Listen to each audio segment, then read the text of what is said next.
Yes, sir? Okay. Yes, see, just check here. Muscle testing. Just muscle test here and resist me. Very, very strong. Okay, now these were weak. These were treated effectively. Hold them right there. Resist me. You have graduated.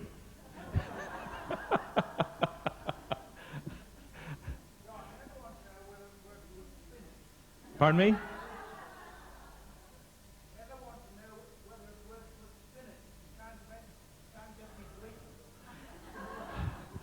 Show her a picture of Popeye and she'll be sure to be weak.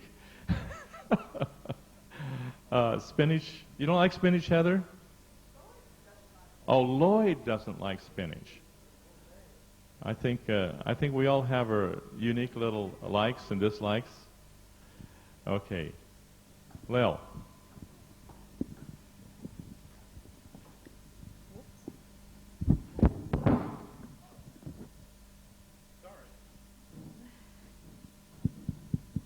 Still working. You were talking before about no energy can change consciousness, and I understand that concept.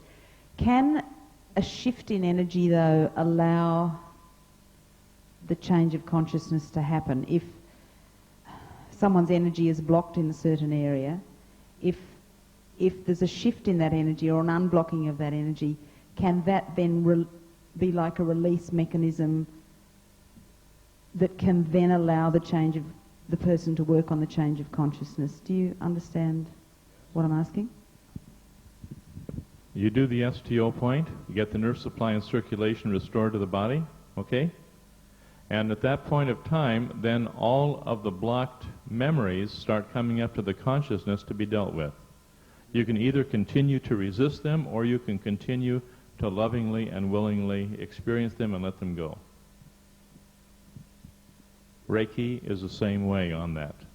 You put energy into the body, and the person can choose to continue to resist them, or they can continue to let them go. If they continue to resist, they'll still remain ill.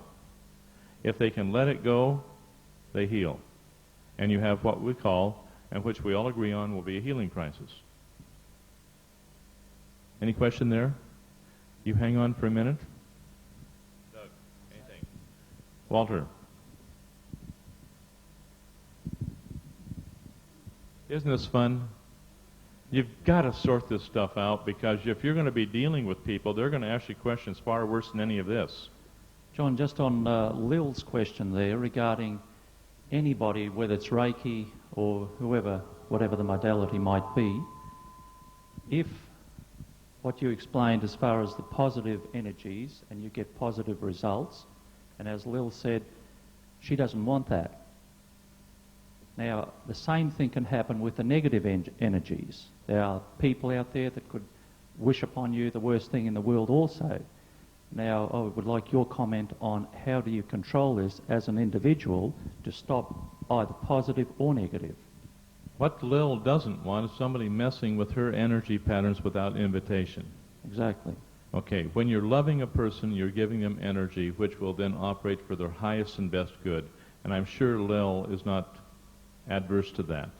Is that correct? Yeah. But we all want to be in control of our own destiny. And you do have some people who will monkey right around with you and start manipulating energies. And, okay?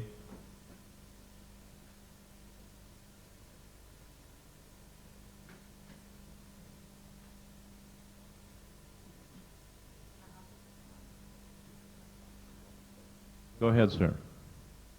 No, you were going to mention about the negative, mucking around with people. Yeah. Doug has some things he wants to share. Well, I wasn't there when it happened, so I don't know. Okay, would you please explain exactly what you heard?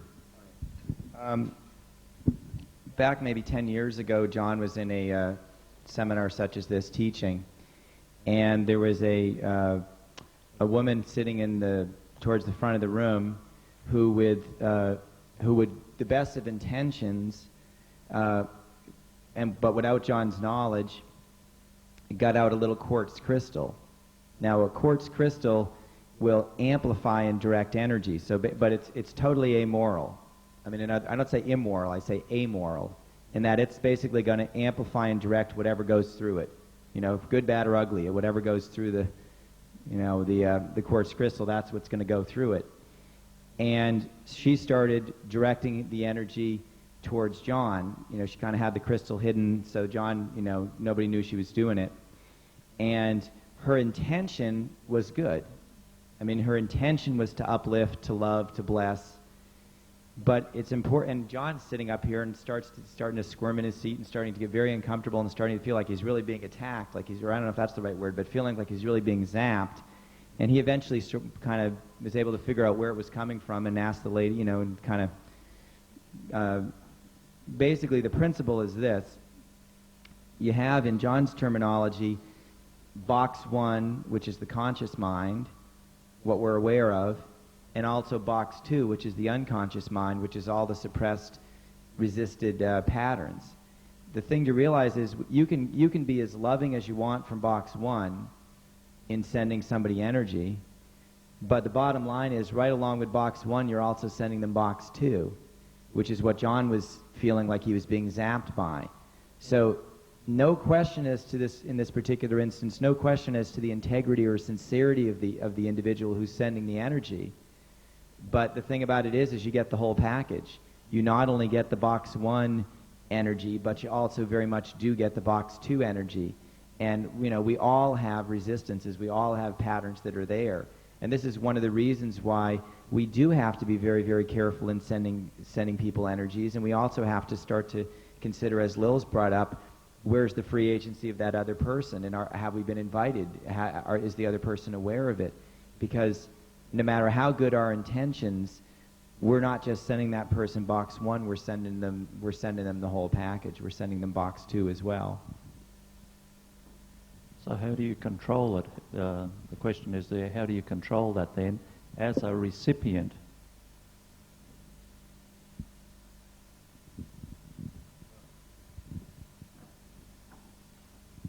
This isn't really answering your question, but it's to do with people working with Reiki and point holding. The very first time I had my points held, I had my SDO points held at the Hideaway when we had the body electronics seminar last year.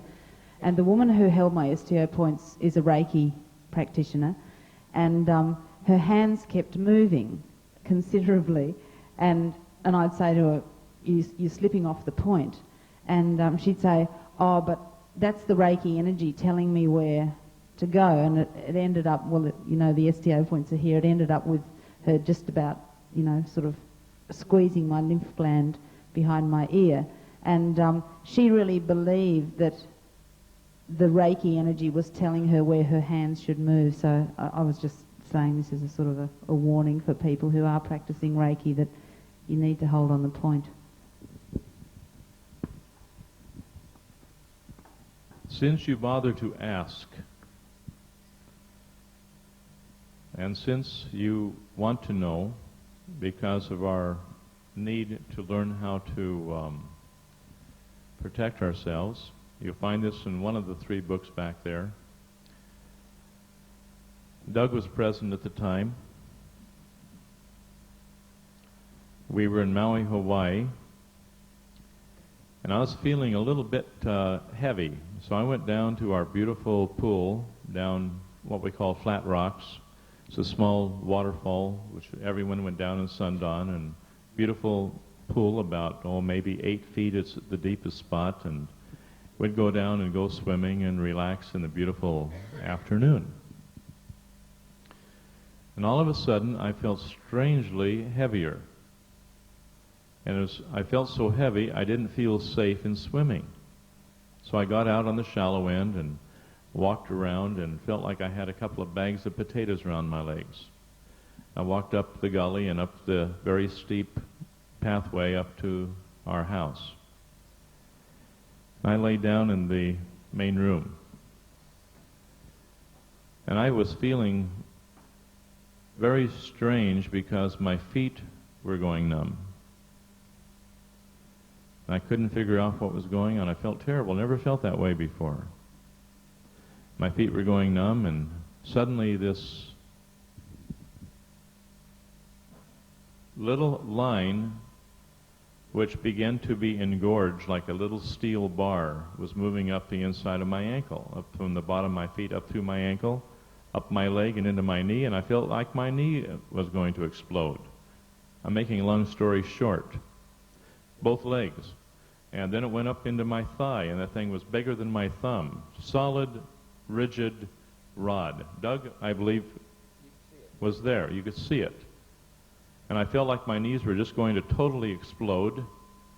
And I was very curious and very aware and very observant as to what was going on. And then I thought, my gosh, this is death-threatening. And the only bit of information I had was some reading where the spirits sent on a death wish from the kahunas, who are trained in this, and who go into the astral realm, make a pact with those in the astral realm to go out and send a spirit to kill a person. And all of a sudden I had enough sense to realize I was in that particular situation, namely because I'm one of the white people that was being trained by kahunas. And the kahunas were very upset over that. And so, observing it very carefully, there's Doug and his sister and a couple of 3 or 4 other people there. And all of a sudden, I realized that this was getting to be absolutely unbearably painful. Now, here's where you're put to the test, okay? Because all of a sudden I realized that that line was moving up very rapidly to my perspective, up the inside of my thigh, and I began to worry about what's happening when it gets to my innards or my heart. I'm dead. So I went back and sorted through all the reading material I've ever had, and then I realized this was a death wish. How do you protect yourself from a death wish? You observe, you recreate lovingly with no resistance. And you love the experience and speed up your energy so that the whole thing will be transmuted, recreated and transmuted. Now, what also we dealt with was what Saint Germain has taught very clearly. Whenever you're involved with entities, you must understand exorcism. And you call upon an ascended master to help you in this position if you don't know how to handle it yourself. Every Christian religion understands this. But you command in the name of Jesus Christ, or Saint Germain, or any other ascended master, that this spirit be sent directly to the light of God. This entity, this spirit that was sent. And you have diminished the forces of darkness by 1. But you command in the name of Jesus Christ that these forces of darkness are sent directly to the light of God, and let them be recycled at that point of time. And all of a sudden, there's a whoosh of cold air, and who was it that experienced that? Your sister, yeah, Anne was down at the feet, and she felt that thing go through. And the wind just went right out through the feet.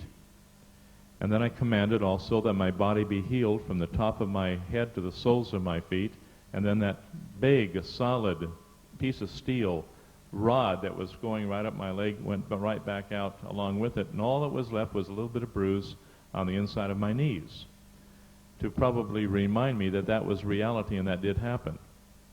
Like it was already rupturing inside of my knees because the pain was just unbearable. But I knew then that I had to learn to love the pain with no resistance, with unconditional love, with unconditional forgiveness. I could have sent the spirit back to the person who sent it to me, and they would have been killed. I didn't want to do that. Now, the kahuna that sent that to me, who lived down the road, didn't like white people living on the road, all of a sudden, I wasn't dead, and he wasn't dead, and then these people came up and became our very close friends. Just like, my golly, their whole attitude after 5 or 6 years just completely switched and changed, and they were bending over backwards to make sure that we were happy. That had never happened before that time, and we knew where it came from. And he knew that I had the power, by following the proper laws and principles, to send that spirit back, and I didn't. And he knew this as a kahuna. And so he very happily did everything he could to bend over backwards to make us feel welcome in that community. It wasn't just that they weren't nice before. They literally just didn't even acknowledge our existence. I mean, we lived in this dirt road, and they lived way down the end of it. And cars drive, and it's not that many people living in this valley, maybe 50 people. Cars drive by in this dirt road because it's such a bad road, you know, like at barely above walking speed. And I mean, I'd lived there for 3.5 years at this point, and had been unable to even make eye contact with these people, let alone get a wave. I mean, you know, I'd be out for walks along the road, and these guys could drive right by you, where as they go by in the car, they're like this far from you, and literally like you don't even exist. I mean, they just go right by you like you weren't even there. I mean, this was the level of, you know, so to go from that, you know, years of that to where all of a sudden they're like trying to be friends was quite a rather startling change to see. I mean, basically, I think the guy was pretty stunned, because normally in kahuna circles, either John would have died, or if John was more powerful, John would have turned it around, and the guy who'd sent it would have died. So I think he was quite bewildered that nobody was dead. He was probably happy that he wasn't dead, but he couldn't figure out why they were both still standing, and so he figured out that this was definitely a guy he didn't want to be on the wrong side of, so he decided the only other thing he could think of to do probably was to try to make friends. I had no desire to hurt the man at all. And he must have gone inside and realized that, but he also realized that I had been trained properly, and I knew exactly what to do. And he didn't know that until that point of time, and that's when it shook him up pretty doggone bad. The whole family was given instructions, go out of your way to make these people feel welcome, and they did from that time on. Interesting, eh? Very. Now, let me give you the wording whenever you're confronted with a spirit of darkness, and they're out there. Whenever you find, when you're on the table, and you have an entity coming out of an individual, don't panic. They're paper tigers, but they are very much like a tiger at the time that they're roaring and screaming and carrying on, while the body even goes into different formations sometimes. Doug and I have seen people that have looked like cats with paws, where the energy pattern just takes over entity-wise. And what you do, simply use these words, you copy them down. This will save your bacon someday, all right? Okay? Okay? You take very carefully, use these words. In the name of Jesus Christ. If you're Christian. Or, if you're into New Age, basically, in the name of Saint Germain. Or, if you're Chinese, in the name of Kuan Yin, who's a Chinese saint, so to speak. Or, in the name of Yogananda, or Lahari Manasaya, or if you're into Sri Yukteswar, or Babaji, all ascended masters. Or Jehovah, or Elohim, etc., if you're into the Jewish faith. All of these are there, and more. But you say simply, in the name of Jesus Christ, in the name of Mother Mary, whoever you're into, but you make sure that they're ascended master and have been here in the flesh where you can see, feel, and touch them. Okay? Now, in the name of Jesus Christ, as an example, I command that this spirit, this entity, in this particular body, and you identify them by name, I command this spirit to go directly to the light of God now. And sometimes you'll have the most terrible thrashing going on as the spirit leaves the body. And sometimes you'll have just like a cold tempest coming out of the body. Like a ice cold tempest, like you open the refrigerator door. And sometimes you have to struggle with that for 3 or 4 hours. But when they leave the body and go to the light, you'll have marvelous transformation in the individual, like right now. Now, can I use an example here, Jan, if I may? Sometimes there's no voices, no traumas, but you'll have an entity leave the body and have instant iris changes with certain spots gone, which is what happened. Pardon me? Did anybody feel that cold wind coming like this is where, when you have suppressed trauma in the body, you will have holes in the auric field. And that hole in the auric field will allow entry to different forms of what we'll call entity. When they come into the body, they'll be there. And they bring their whole bag of tricks with them. And you'll have 20 years of serious pain. But when that hole in the auric field is closed up through the body electronics technology, when that's closed up, then the entity has to leave. You feel this huge coldness or cold wind, which we call an endothermic reaction, which will accompany it. The hole in the aura is closed, and when that happens, the entity has nothing holding it there. It has to go. But rather than leaving it landlocked, so to speak, and floating around in the room, you simply command, in the name of Jesus Christ, I command the entity in this body, and you identify it by name, I command it to go directly to the light of God now. Okay? You don't have to carry a special cross. You don't have to belong to a certain church. You simply follow that law, which is for everybody, and the entities by law have to leave. And it doesn't matter where you are or who you are. The entities will have to leave. You don't have to yell and scream and carry on. You say it once and it's over, and they have to leave. It might take them a while to pack up their baggage. But when they go, there are people who are perceptive, and they see a group of people coming in, surrounding the person who's been exorcised, and they wait for the spirit to leave, and they take that spirit off, and we call that the search and rescue team. And some people are very aware. They say, who are those people over there? Well, nobody else sees them, but some people have that spiritual awareness where they're very close to the energy fields separating the two worlds here, and they see these people. They see the people gather up the spirit that comes out of the body. They see him go, and the person is then free of that particular entity.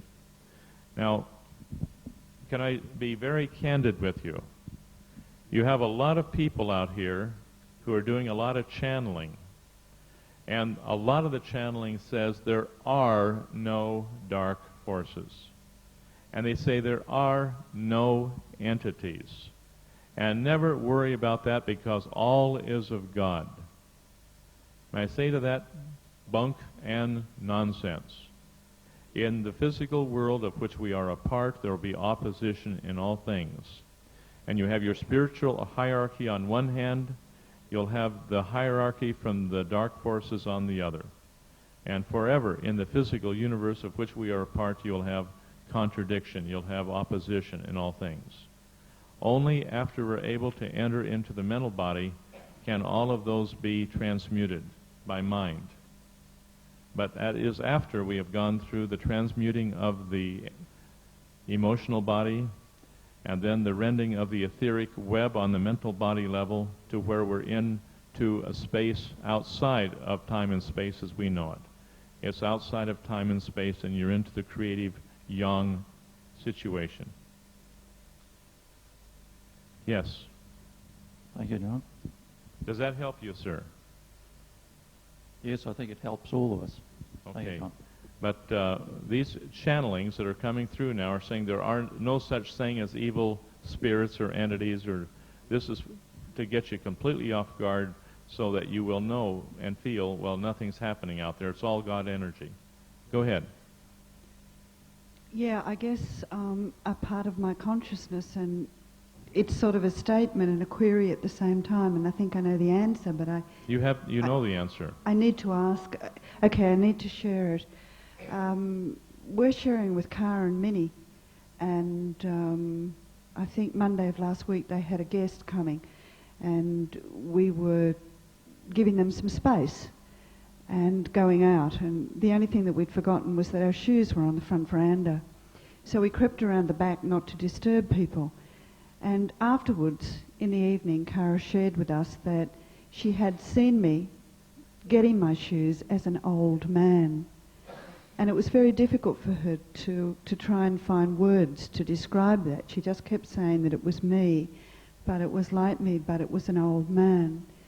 And the guest that she had with her said to her, "Who was that old man on the veranda?" Now, in the experience that I had yesterday when everyone was talking about how cold it was, I was actually hot. Not hot burning, but I was very warm and very comfortable with that. But there was a moment in which a cold breeze came across my left shoulder. And I guess what I'm doing now is putting those two things together. Thank you. You are now our teacher, dear, from experience. You have been there and you know. When you go to the top of the mountain yourself, you don't have to, you know what the view is. Other people who have not been to the top of the mountain, all they can understand is that somebody said there's a view from up there. And then you point the way, they go up and enjoy the view. Okay, Lil, are we finished, complete? Okay, Anna. Are we finished, complete? I think we're finished. Complete. Okay. Yeah. Doug, are we finished, complete? We still have to break. Oh my. Take about a 15-minute break and then we'll go to about 1 o'clock or so. It's already about... Ready? Question here. You have said taking the pawpaw seeds is not advisable if you wish to become pregnant. Is this because it suppresses estrogen production? The reason we don't recommend the pawpaw seeds is because inside of the seeds is a papain enzyme, and this they have actually found eats away at any kind of abnormal tissue, which the placenta tissue is considered to be abnormal within the body because it's a foreign thing to the actual body. So this is the reason. Another question, if this is so, then wouldn't it be advisable to eat the seeds when in menopause, as at that time you wish to increase, not decrease the estrogen?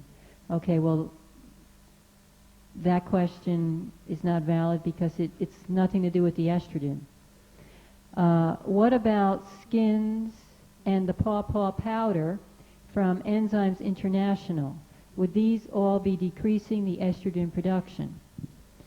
The skin of the actual pawpaw has in it the proteolytic enzyme, which we also ask the pregnant women not to take. But it's not because of the estrogen, it's because of the enzyme which eats away at the placenta tissue. Now the powder from Enzyme International, it's very good, except it wouldn't have the power that the actual skin and seeds would have if you had the actual thing there for you to use. And again, it's not with the estrogen production. Is that clear, or do I need more clarification on that? Okay. Now, yesterday someone was also asking me about entities and cold winds. I don't know how much you covered this morning on that. Quite a bit. Have we covered that sufficiently? Are there other questions on that now? I wasn't in this morning. I had to do some business, but is there anyone out there that still has a question on the cold wind and the entities, anything related in that area that we can answer at this time? Howard and both of you, go ahead. What I'd written down earlier was that I wonder if sometimes when there's guilt feelings, if that what would invite in an entity, or if we create from guilt feelings a thought where we can be possessed. Do you know what I'm saying? Yes, I do. Yeah. Yes. And people, there's a lot of people around now seem to be saying all the time, I'm opening myself up to all of this, I'm opening myself up. And so are they opening up and leaving spaces for entities and these other energies to invade them. And if you close yourself off to these invasions, even when people are sending you energy, you protect yourself. Yes. Entities can come in through word patterns that the person may have, a constant word pattern. Like, for instance, I was speaking about when I had my root canals filled, that I had a lot of word patterns about death associated with these dead teeth, you know. And when the dentist was actually pulling the teeth out, these entities I saw, these spirits just actually leaving my body. And we've had a case where actually one of the entities, when a dentist was pulling the tooth, actually knocked him over because the entity can be pulled in with a word pattern, like, for instance, I want to die or something like that, that the person is maybe unconsciously or even consciously saying in their mind constantly. An entity can be brought in through a feeling other than unconditional love. Like, for instance, you say guilt, fear, anger, any of those feelings. Anything that's less than unconditional love, yes, an entity can also be brought into the body through that way. An entity can be brought in through drugs, through the constant use of recreational drugs, through the use of cigarettes, through the use of alcohol. All these things can bring in an entity into your energy field. Doug or John, you want to say anything else on this? Basically, it's quite simple. You can't have an entity if you don't have a host condition for an entity. Just like you can't have a parasite. I mean, in other words, people think that parasites make them sick, but the reality is you have to be sick to some extent before you can get the parasite in the first place. There has to be a host condition within the body. And it's the exact same thing with entities. You have to have a hole in the aura in order to, that's where the entity lives. It needs that hole in the aura, and the entity doesn't cause the hole in the aura. It simply fills the hole in the aura that's already there. And the hole in the aura is there as a result of some type of resistance. It can be, as Anita's explained, it can be drugs or anything that would put unconsciousness into the body. It could be firewalking, could be electric shock, anesthesia, alcohol, anything that would put unconsciousness into the body. But basically, as Anita's also said, any type of feeling, whether it's guilt or anything else, anything that's less than unconditional love is resistance and will put some, can put some type of hole in the aura there. You can also go back a little bit and realize that the entities that we're experiencing, they could be genetic. I mean, we can inherit entities. I mean, the entity could have been there for several generations. In other words, you're not necessarily even the one that put the hole in the aura there in the first place. You could have inherited an entity from your ancestors, or for that matter, you probably could bring one along on a soul level as well. So when you start to unravel the whole thing, on the one hand, it's quite simple. The hole in the aura has to be there for the entity to exist within you. But on the other hand, just exactly when and where that hole in the aura occurred can take a bit of excavating to figure that one out sometimes. I know when I used to do a lot of psychic work, at one time I saw this monkey on my shoulder. And after doing this one treatment, and I tried with all the cleansing techniques I knew, and I couldn't release it. Finally, I had asked some of the other people within the psychic organization, I said, what do you see on my shoulder? And they all told me they saw a monkey. And so finally, with all of us working in community, we released it.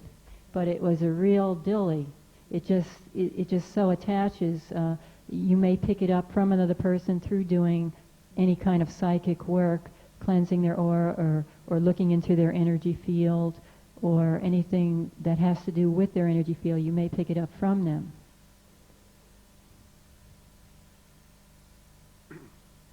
If anyone has one of these entities, someone else has it, while using that command, can we actually use it to get the entity out of the other person?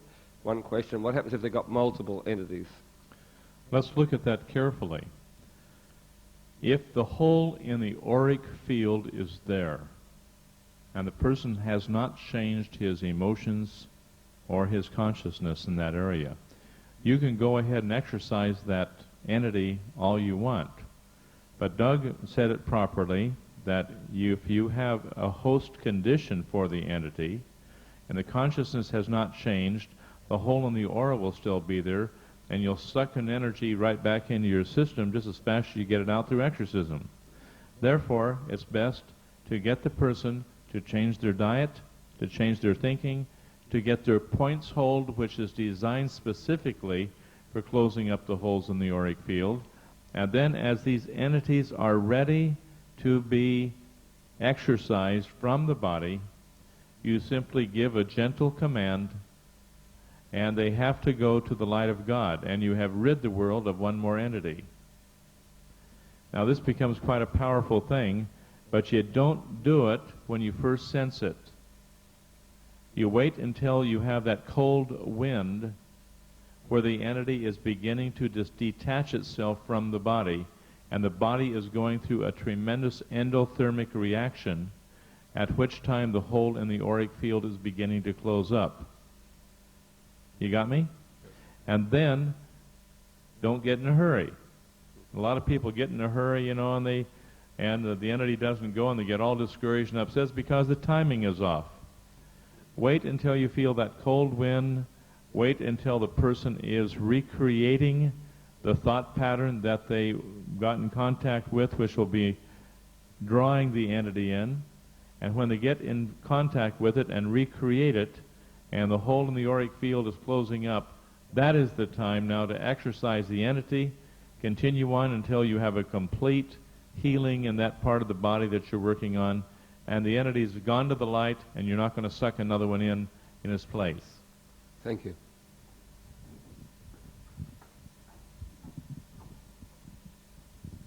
Are entities, do they actually enter the etheric body as well as the aura? Do they actually create, if there's a hole in the etheric body, will the entity enter the etheric body?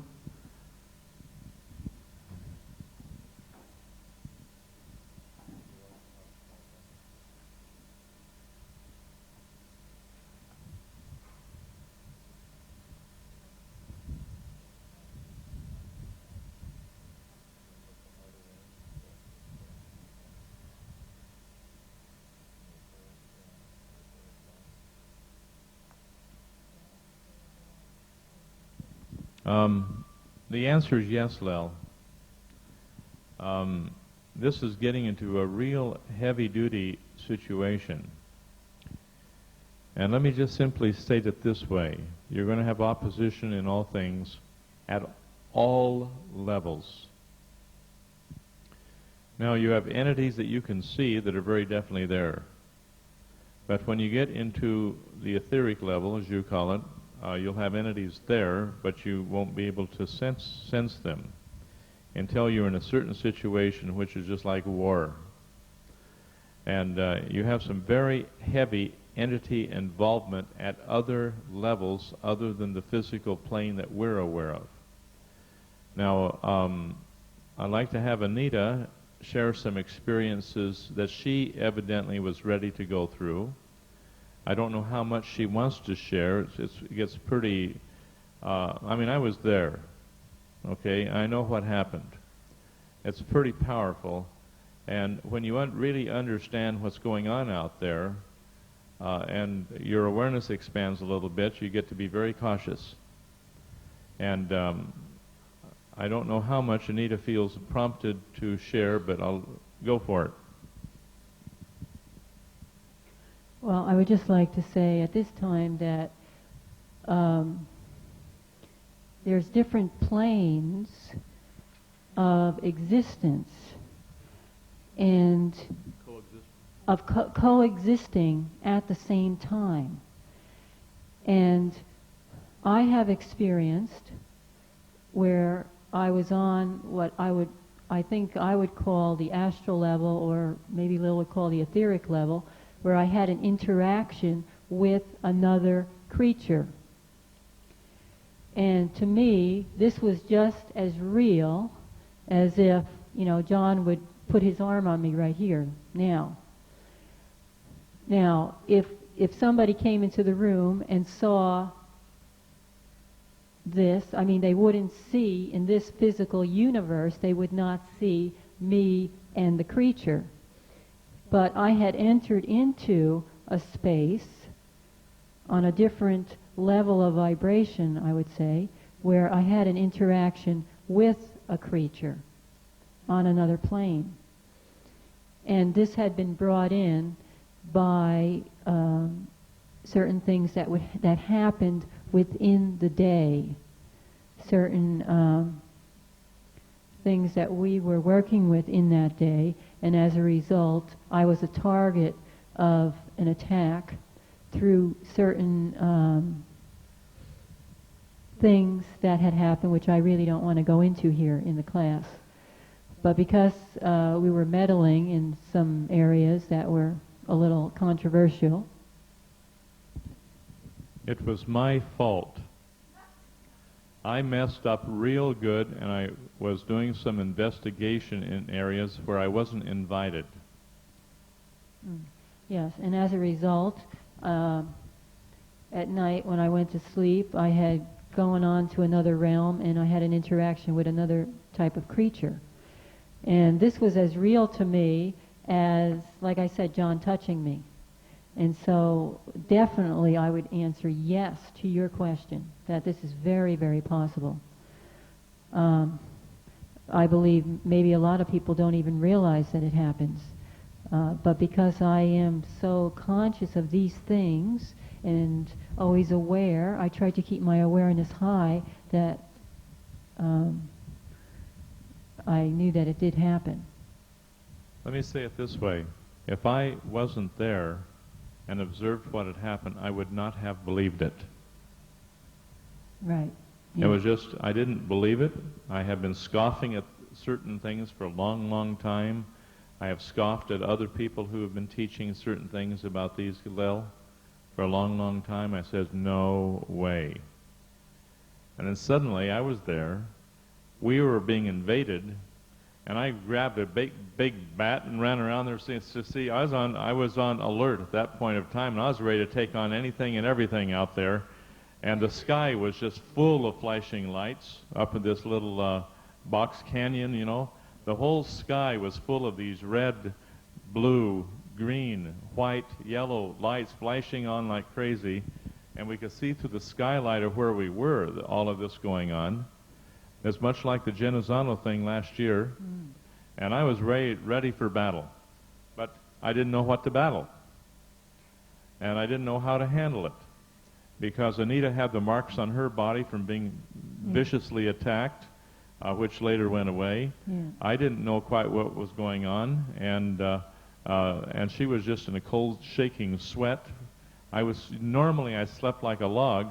This time, she couldn't communicate because she was under attack. Just her voice froze up. Her body froze up. She couldn't move. This is something you will find that a lot of times these type of entities will, they do something where you cannot talk. You try to scream out and you can't. It happened to me once before too. I tried to call out and something happens with your voice that you can't scream out. It simply left marks on her arms and her legs. Yeah. And it very, very definite, almost like an abduction. Yeah. And evidently, if the abduction were to take place, you know, then, but she did everything she could battle. I don't know what, I went out here armed for battle, and I mean, what can you do with a baseball bat, you know? Kind of a silly little thing. But nevertheless, I grabbed the nearest thing around for self-defense. But how do you deal with this sort of thing? And this is where it's somewhere between an abduction and energy patterns which go beyond this range. It's kind of difficult. But I wouldn't have believed Anita one bit if I weren't there experiencing it with her. Yeah. Sorry, but I sometimes extremely skeptical. And we have to be skeptical of these things. I believe at this time, if you are if it's possible to do it, if any of you does encounter this, I would say to maintain the violet flame as much as possible, because it's working on a different level. It's not on a physical level that they're working. I would maintain the violet flame and the tuba white light. And if you get into the I Am teachings, they tell you that releasing entities is one of the greatest works that you can do on the planet Earth. They say that 99% of illnesses are derived from entity. It's all entity related. And also they have some other techniques in the work, which I don't want to discuss now, but if you get into it, they'll teach you certain things you can use to cut the ties with the creatures if they try to implant you or leave any kind of ties with them. I think that's really enough said. Yeah. That's all I want Is to he? say. Just one question. What happened to Anita? Is that what you would call possession, or is possession just the entity involvement normally? I'd call it downright attack. Yeah, it was a definite attack on me because of my relationship with John. Right. And because of what he was meddling in with on that day. So they decided to attack his wife. Right. I was in the wrong place to confirm some suspicions on entities existing on planet Earth. And I went to visit them, which I'm capable of doing, to see exactly what was going on. And I almost didn't get back. I went to find out if this is what I've been hearing here is actually true. I found out that it was. And that bothered me greatly. And they were able to sense my vibration rate, which they are able to do with highly sensitive Sensors. they send out a frequency, okay, and they get a resonant frequency back from my body. And so they're able to tune in to my frequency, okay? Now when I almost got trapped there, which scared the liver out of me, I was probably about 2 seconds away from disintegration. They have every means of destroying the soul, okay? And I got real scared over the matter. They got my vibration rate and knew where I was and when I was, you know. And because they can tune into that frequency anywhere on the earth, I didn't change the vibration of my body to put me beyond that. And so they come in and nailed Anita because of, you know, her interconnection and her knowledge, which I shared with her. Now, we're at war, if I can say this very gently. Now, if you want to study about this material, there's three big, thick books, 4 of them now, called Matrix. And it'll go into details as to what's happening around planet Earth that I can tell you is absolutely 100% true. I doubted all of it at first when I first started reading into it. I found out now it's all valid because other friends of mine have been there, and I said, no way. I went there, I said, sorry, everything you told me is absolutely 100% true, but it's very, very dangerous to go somewhere where you're not invited. Now, I don't know if any of you are involved in astral travel or not, but some of us have developed the point where we can do that at will. And it's a very dangerous thing to do. Is he? Another question on astral travel. There's a child at school who's absolutely scared out of her wits. She didn't know what was happening, and she's actually been astral traveling. Yeah. And what can we do to help her? Talk to me later. Okay. And just going back to that alcohol, is 1 glass or maybe 2 on rare occasions going to cause a problem or not? It can. It can't. It can. It can. Okay. I'd like to clarify one thing Anita said about emotionality. You have to be very heavily involved in an emotion for that to cause a hole in the auric field to happen. So it's an out-of-control emotion will cause a hole in the aura, not just a normal emotion. A strong emotion, I meant. A very strong. Strong emotion. Yeah. I don't feel comfortable about that other question. I don't feel comfortable about how I handled it. I just want you to know that these things do indeed exist. Read The Matrix. You can pick this up in different stores. I don't know where you get it in Australia. Does anybody know where you can get a Matrix book in here in Australia? There's a place in Sydney that carries it. Eh?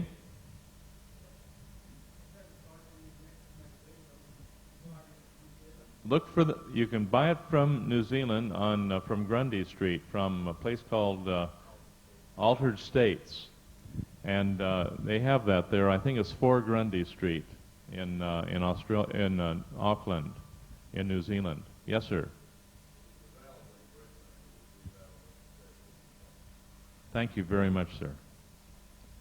But there's something there that'll open your eyes, and stuff I denied and said no way years ago. I have to admit that there's some things going on which are tied in very closely to the pact that the aliens have made with the powers that be on planet Earth. If you haven't heard about it, read The Matrix and read about the Trilateral Commission. How many are aware of the Trilateral Commission? Okay, about 3 or 4 of you. You got to increase your knowledge here, folks, because we're into open warfare. Get The Matrix, get Nexus magazine, order The Matrix. I don't know what the cost is out of Sydney or Brisbane, but order it, get it. I need anything more you want to say there, dear? No, that's subject. Okay, now we need about 2 solid hours. And Doug, if you can get into about the first half hour question here. Yeah, I just felt a really strong response to your...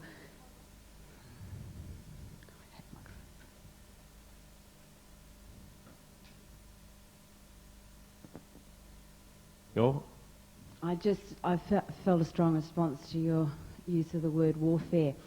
And when you asked the question about, hearing about Trilateral Commission and stuff like that, I was actually surprised to only be aware that 3 or 4 people here have awareness of those things. But you said that we're at war. It's open warfare. The way I've resolved those things, I mean, maybe I'm being very naive or whatever, okay? But the way I've resolved my awareness of the realities of these things is that they're happening here on planet Earth. Like, I don't doubt the experiences that people are having and the abductions and so on, but I don't think that it's an alien. I don't think it's coming from off the planet.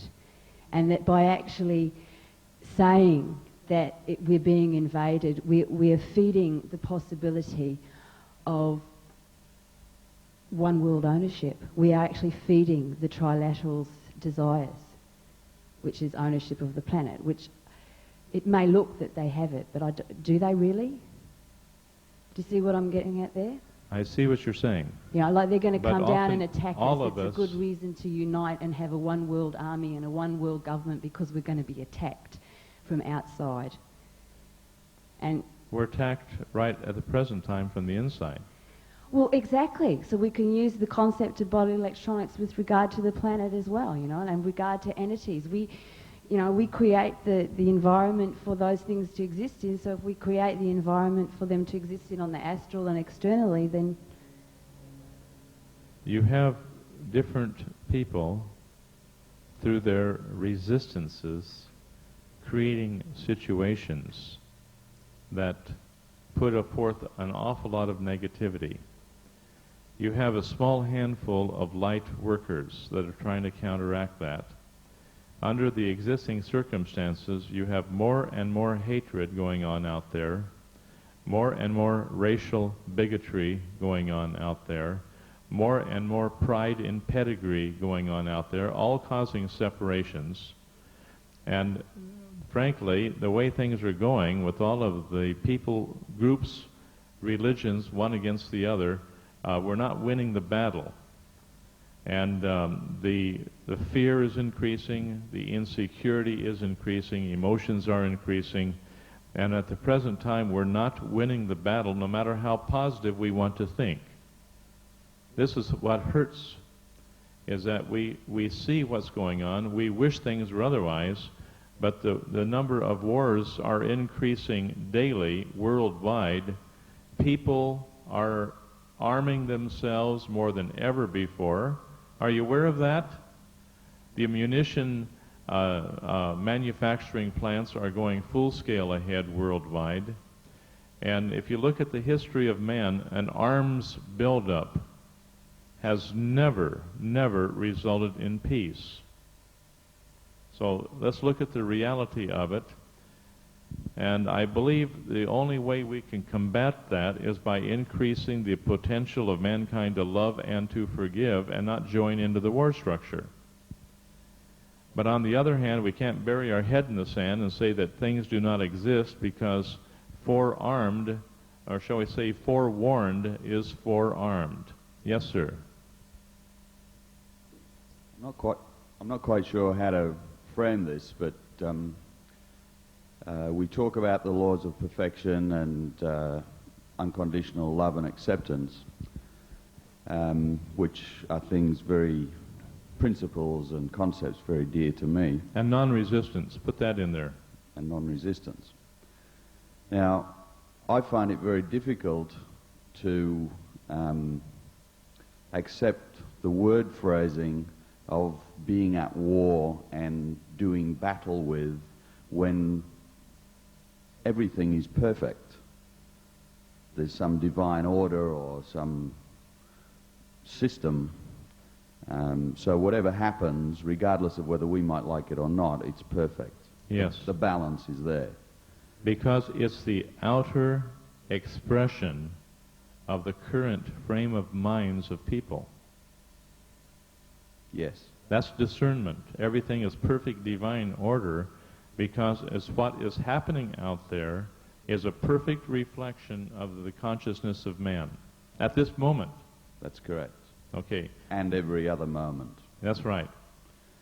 Now, what can we do to change that to where we can have peace and prosperity and love and the appreciation of human dignity? For whom?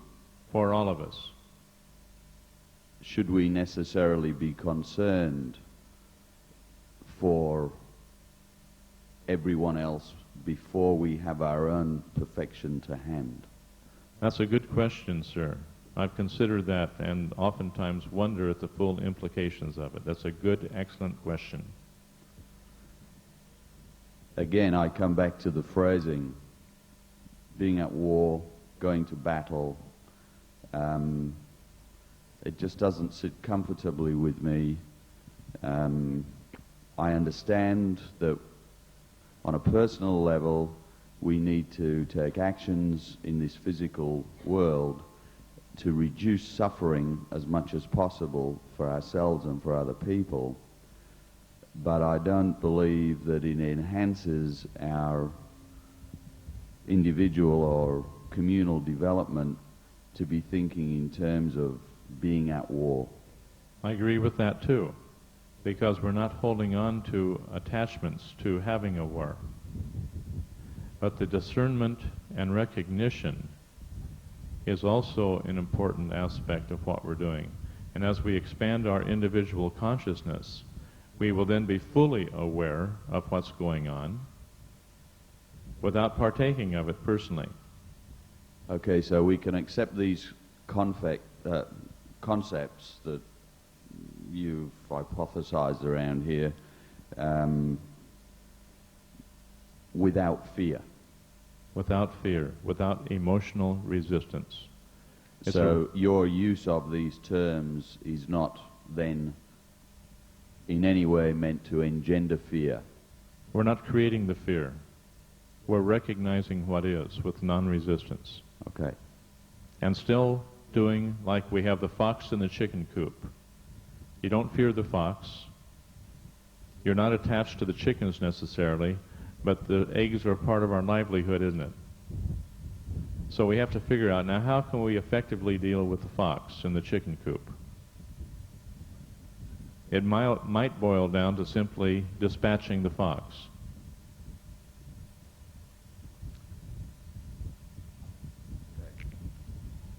Doug. If if I happened to point out to somebody that there was a taipan about 6 feet behind them and they got a little scared upon hearing that, did I create the fear? Or did I simply point out to them what was and what they were unaware of? Simple enough. Now let's get down to business. Doug, would you take charge? I'm sorry, eating time. We'll need 2 straight running hours with no, I mean, we could go on for hours on different things, okay? But I have to have 2 straight running hours on the point holding that you may then get the points down perfectly that we're going to be doing today. And so, Doug, if after dinner or lunch, after lunch, would you be willing to take that in hand and go through it straight through 2 hours of straight time? You have your notebooks ready, and I'll interject occasionally, so we'll go for it. Break time, 1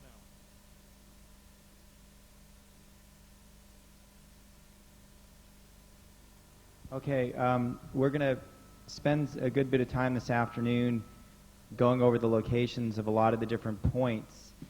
And one of the things you'd all want to get out is you should have, I believe from the first weekend, where you have the overall patient guide and patient directions. In that, you should have the flow sheet where it goes through the list of points. Can somebody hold that up when they've located it? Okay, hold that up there, Minnie. Stand up so everybody can just show that to everybody.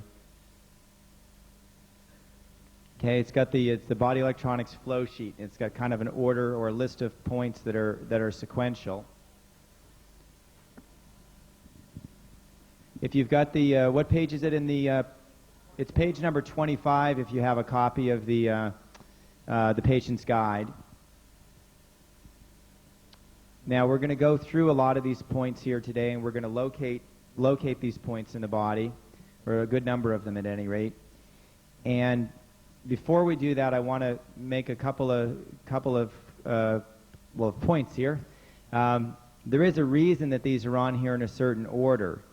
This is something that, of course, John's been working on for 45 years, and there is as it states on the sheet there is a reason to do these points in this sequence.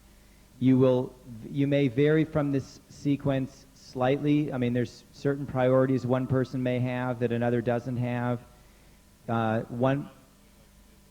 Right. So I don't mean to suggest that this is an absolute undeviating sequence, but overall there is a logic to the whole thing, and there is a reason why in most cases you do have to kind of work through the system from the top down here. The first point that you're going to find on the sheet is going to be the STO point.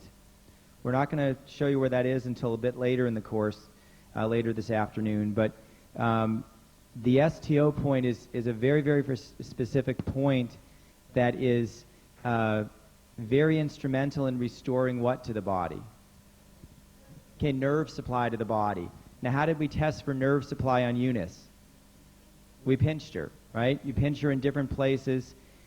If a person has good nerve supply in the body, you'll not only get a sharp sensation with a light pinch up in the armpit or up at the top of the leg, but you'll also get a sharp sensation clear out to the tips of the fingers, clear out to the toes, out to the tips of the toes. If a person has good nerve supply, you'll be able to get a good, clear, distinct, sharp sensation pretty much no matter where you pinch them.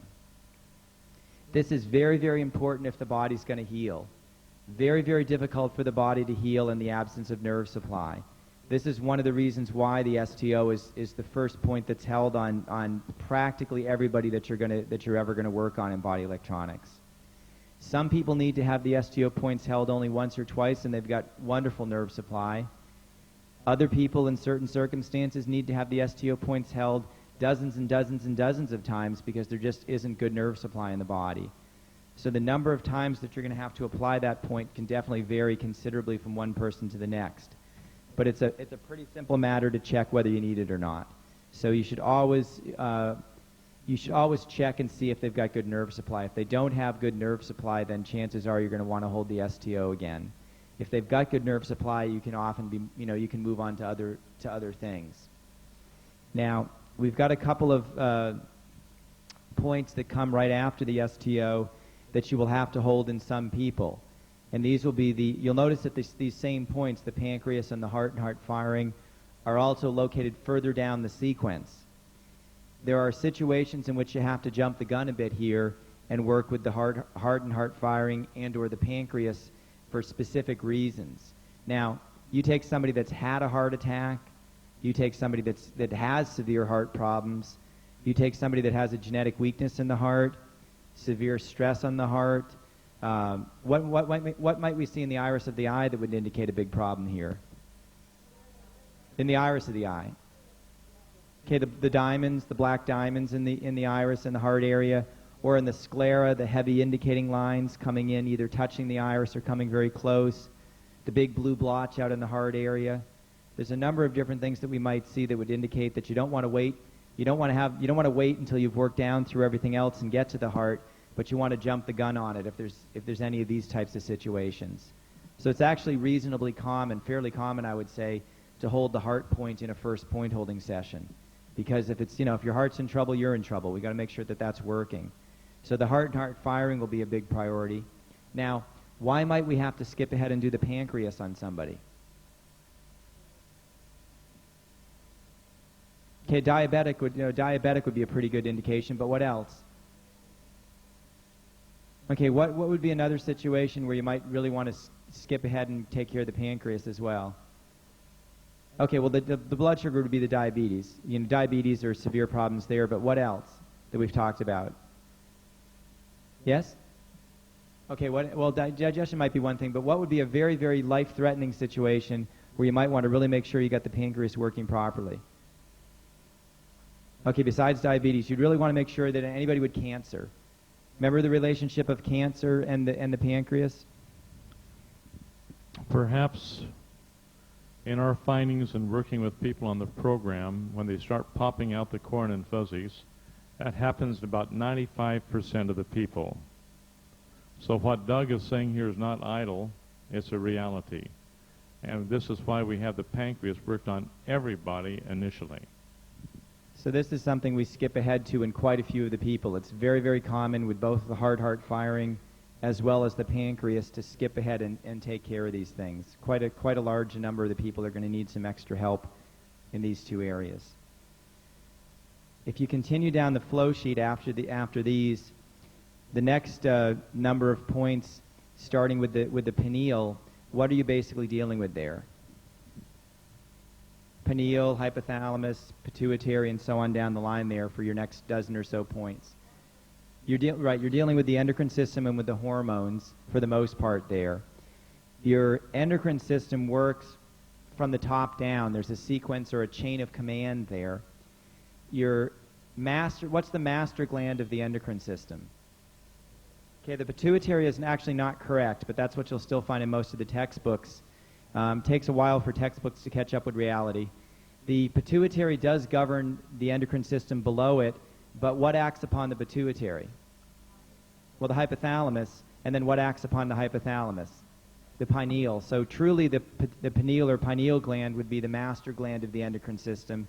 It acts upon or targets the hypothalamus, which then in turn acts upon or targets the pituitary gland. So it's very, very important that we take care of the endocrine system, and we really need to do that from the top down.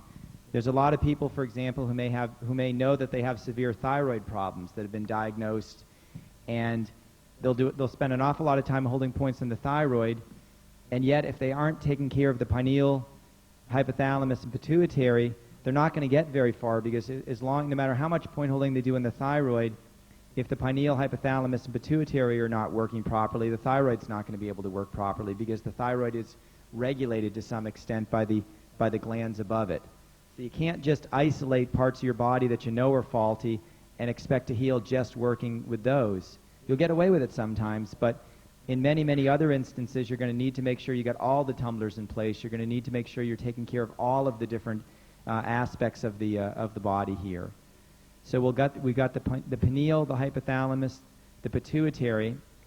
What's next on your flow sheet there? Okay, you've got the medulla. Is the medulla part of your endocrine system? Okay, not to the best of my knowledge. Now, you never know. Maybe it secretes hormones, but if it does, it's unknown to me. But the medulla is a part of the brain, and it's neurologically very much tied in with the pituitary. And the medulla will govern, among other things, a lot of the involuntary functions in the body, like the breathing and the heart rate. And just based on John's years of experience, he has found that the medulla very deservedly needs to be placed pretty high up in your flow sheet here. It tends to be a pretty important point on most people. It's tied in with the heart very often. It's definitely related to the pituitary. And above and beyond all that, when you start finding points on people, you'll find the medulla is typically a very, very sore point on most people's toe. And that alone indicates that it's usually a very good one to hold. So we come down past the medulla. We'll go through the thyroid and a number of other points in the endocrine system. You'll notice that you're also basically moving down the scale of emotions here. The pineal was what emotion? Enthusiasm. The pituitary, pain. The thyroid and parathyroid, anger. The thymus and the heart, fear. The pancreas and adrenals, as well as solar plexus.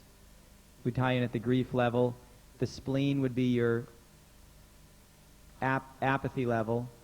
And then when you get down to the gonads, you're dealing with unconsciousness. Now, another point to make here as we look at this sequence, the heart, in addition to its more obvious role in the body, the heart is also an endocrine gland. In other words, the heart does secrete hormones, and that's actually been known and reported in various medical journals for at least 15 years, but for whatever reason, news travels slow sometimes. But it is quite appropriate to consider the heart an endocrine gland basically by definition. I mean, what does an endocrine gland do? It secretes hormones. So the heart's every bit as much an endocrine gland as anything else that secretes hormones, like the pancreas. I mean, the pancreas has other functions besides its endocrine function, but it's still quite proper to call it an endocrine gland because it secretes hormones. So it's the same thing with the heart. It does other things, but it also very definitely does secrete hormones, and thus it's quite proper to call it an endocrine gland. Because some people get a little bit confused on that, because that's not something most people seem to be aware of. Now, basically, you move down the endocrine system from the pineal down to the gonads, and this is a big priority to get the endocrine system working. You remember yesterday Jan had all the coldness coming off her body, and then there was heat at various times, and a lot of you who've been involved in body electronics have experienced the extreme heat and the extreme cold in the body. These are known as your biological transmutations. The cold in the body is what's called an endothermic reaction, ENDO, endothermic. And the heat, or the hot in the body, this is what's known as an exothermic reaction, EXO. And these reactions are dependent upon certain hormones. In other words, in order for the reactions to take place in the first place, you have to have the proper activity of the various hormones in the body. You need to get your endocrine system working properly. So this is a major priority. You try to go right to a spine in most cases and dissolve the calcifications on that spine. Sometimes you'll get lucky and you'll get away with it. But in many, many instances, you won't really get anywhere on the spine, as an example, simply because you don't have good endocrine function, you don't have good nerve supply. So you often really need to start with the basics here. Now, when nerve supply is restored by the STO, what else tends to come back? Okay, as nerve supply comes back, what also tends to return to the body? Okay, well, feeling would be nerves. Circulation will tend to come back. So one of the things that you'll find with a lot of people is they'll tend to have very, very cold hands and feet. Anybody here tend to have cold hands and feet? That's a clear sign, obviously, that the circulation and hence the nerve supply are not what they could be. A lot of people will experience quite a change, just in something as simple as that, just from one application of the STO point. But we need to get the nerve supply and circulation reestablished. That's really our first priority in most cases. Next priority then is going to be the endocrine system, and we work from the top down. For some people, it may be quite a number of point holding sessions just to get through the endocrine system. Some people will be held many, many, many times before the endocrine system is going to work properly. So be patient with yourself here. A lot of people are in a hurry to get on ahead to the spinal and cranial work, and they rush ahead to try to do it, and it's completely premature for a lot of people. It's not effective if you haven't laid the groundwork. Now, I've seen people go to the opposite extreme. I've seen people spend I've come across people that have gone through 40 or 50 point holding sessions on themselves and haven't done a spinal yet. I mean, you can go the opposite extreme in some cases, but I'd say more often than not, people go the extreme of rushing ahead to something that they're not yet ready for, and you really want to lay the groundwork properly. There have been some groups that have done nothing but the STO point because they keep getting such good results on it. And they're very happy with that. And they feel they have to complete that to where they have no reaction to it before they move on. I think it's a little foolish, but that's what some of them insist on doing. At any rate, work your way along the flow sheet and do try to get everything covered eventually, but be patient and don't be in a hurry to get it all done by yesterday. I mean, try to take care of the things that you need to take care of. Now, some people, after they've had the endocrine system worked on, are going to need to do some work on some of their major organs. So you'll see listed on the flow sheet things like your intestines, your liver, your kidneys, and so forth, your bladder, your stomach. There'll be certain organs, lungs. There'll be certain organs that a person may need to get worked on prior to moving on to the spinal work. This will vary from one person to the next, but most people do have some organ weaknesses. Now, eventually, a person will be ready for the spinal point holding. They'll be ready for the work on the cervicals, the thoracic vertebrae, the lumbar, the sacrum, and the coccyx. This is something that you work towards. If the spine is in bad shape with calcifications and distortions, how does this affect the rest of the body? Okay, the nerves come out of the spine. So basically, if your spine is distorted, this is going to lead to a blockage in nerve supply to certain areas of the body. We've seen situations where a person had a weakness in a certain organ. Like, for example, you might have a person that's got problems with the heart, and they've had the STO points held numerous times. They've had all sorts of heart points held, and they've had a certain degree of improvement, but then they more or less stall out. They don't seem to get any further, no matter how much point holding you do for the heart. You then start to look at your chiropractic charts and you see, well, the heart is going to be related to roughly the second thoracic vertebrae. Now, I might add here, in practice, if you see that a certain organ is reflex to a certain vertebrae, you don't just take care of that one vertebrae, but you take care of the two above it and the two below it as well. So you go for a whole segment of the spine there. So if the chart says the heart's at T2, the second thoracic, well, you want to take care of the first thoracic and maybe even the seventh cervical, as well as the third and fourth thoracic. You go a couple in either direction, and you take care of that whole segment of the spine. But in a lot of instances, you might find somebody whose heart doesn't seem to heal beyond a certain point, no matter how much point holding you're doing on heart points. You then go take care of the big calcification or distortion in the upper part of the thoracics. All of a sudden, that opens up the nerve supply to the heart, and you get marvelous results there that you weren't getting before. So this is why it's important to have a very broad approach to healing here, and not expect to get everything done just from, in other words, cover all your bases here. Don't. It's not always going to happen just from a heart point. What might happen wonderfully for one person might not work for somebody else because there's something else that we haven't taken into account. So get the spine covered. John? Alrighty. Like I said yesterday, John thinks very loudly sometimes. And I have a hard time hearing myself speak sometimes. Alrighty, so we get through the spine. There are a number of very specific structural points that we'll work on people, such as the anterior cervicals, the triple axis clavicle, the pubic points, ischial tuberosity. There's a number of different points that are listed on the flow sheet. I'm not sure if we're going to have time to go over all of these today, but there are certain points that you work your way up to that will be very, very important in terms of getting the physical structure corrected. A lot of people have a lot of distortions in the skeletal system. I mean, if you look at if most of us here in this room were to go stand, naked in front of the mirror and actually really look at our body very closely, I think we'd find that we're a pretty lopsided bunch. I mean, most of you would find if you got in front of the mirror that you'd find one shoulder would be higher than the other, the hips would be rotated. There's quite a lot of the spine would be a bit crooked. There's a tremendous amount of distortion from one person to the next, or from one side of the body to the next. And these are not just cosmetic problems. These are health problems. I mean, if the body is out of whack that way, if the physical structures are not what they're supposed to be, or not, I mean, if the bones are not where they're supposed to be, if they're not in the proper relationship to each other, that does have an impact not just on your ability at sports or something like that, but it actually has quite an impact on the function of your internal organs and the function of the body.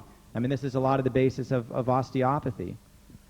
If you were to take a look carefully at Jan before she went through her healing crisis last night, self-imposed, if you were to take a look very carefully, you would notice that this eye and this part of the head structure was asymmetrical, meaning kind of off-center, and this was dropped down compared with the other.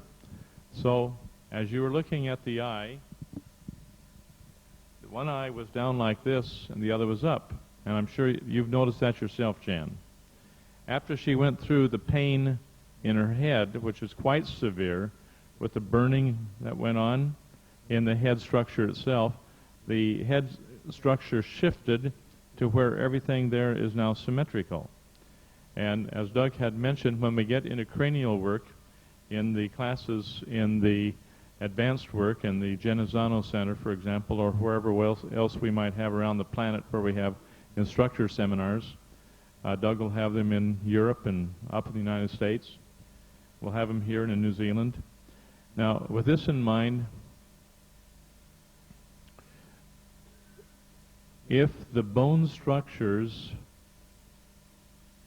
in the skull are off-center, there will be a block in the free flow of cerebral spinal fluid, which is necessary for neural transmission and so on in different parts of the body.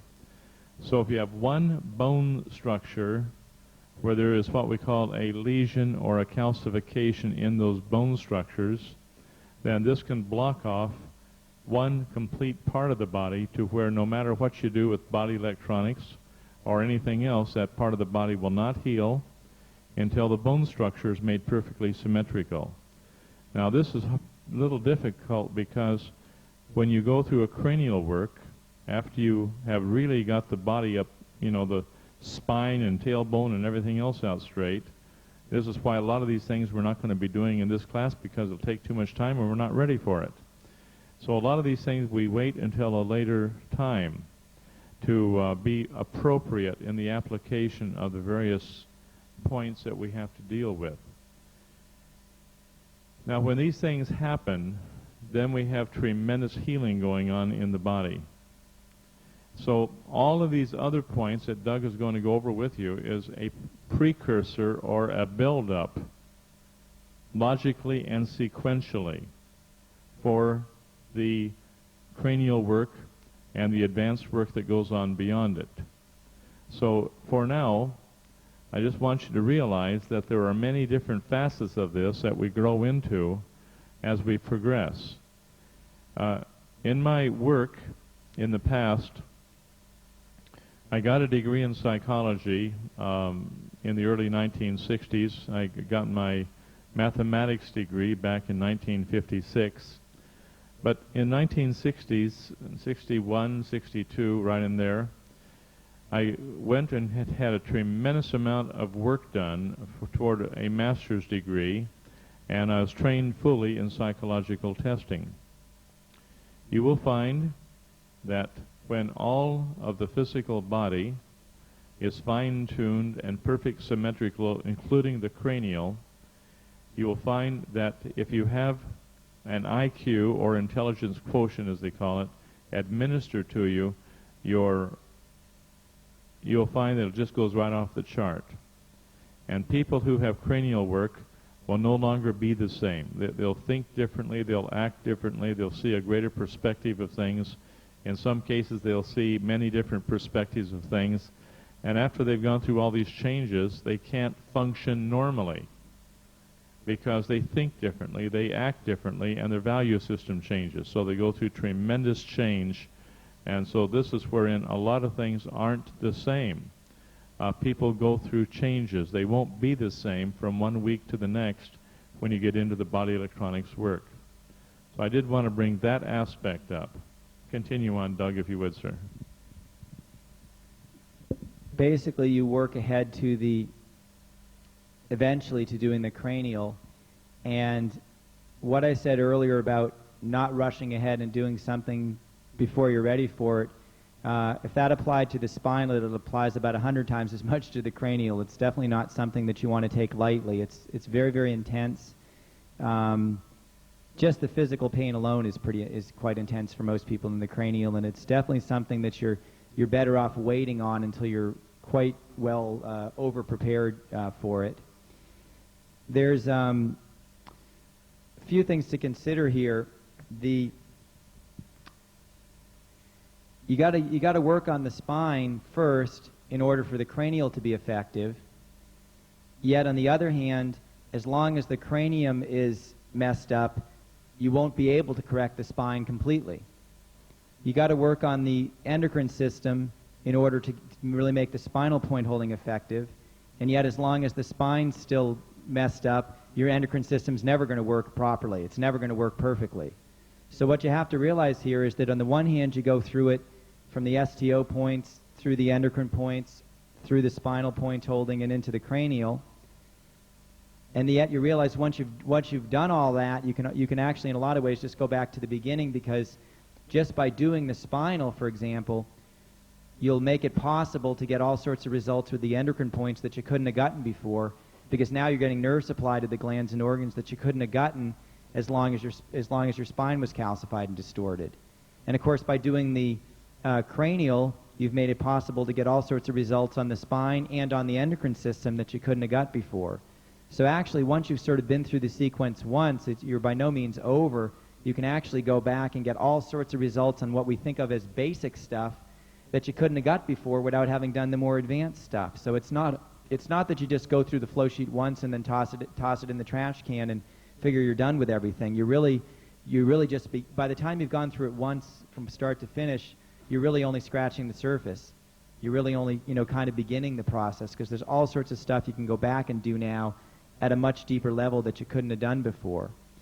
And even that is not getting into the fact that there's many, many specific situations that you're going to have in the body that also need to get addressed.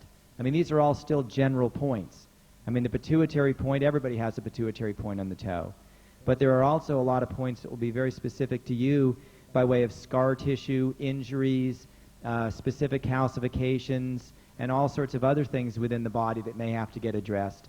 Because as we covered pretty well in the iridology course, everything reflexes to everything. So you have to take these into account.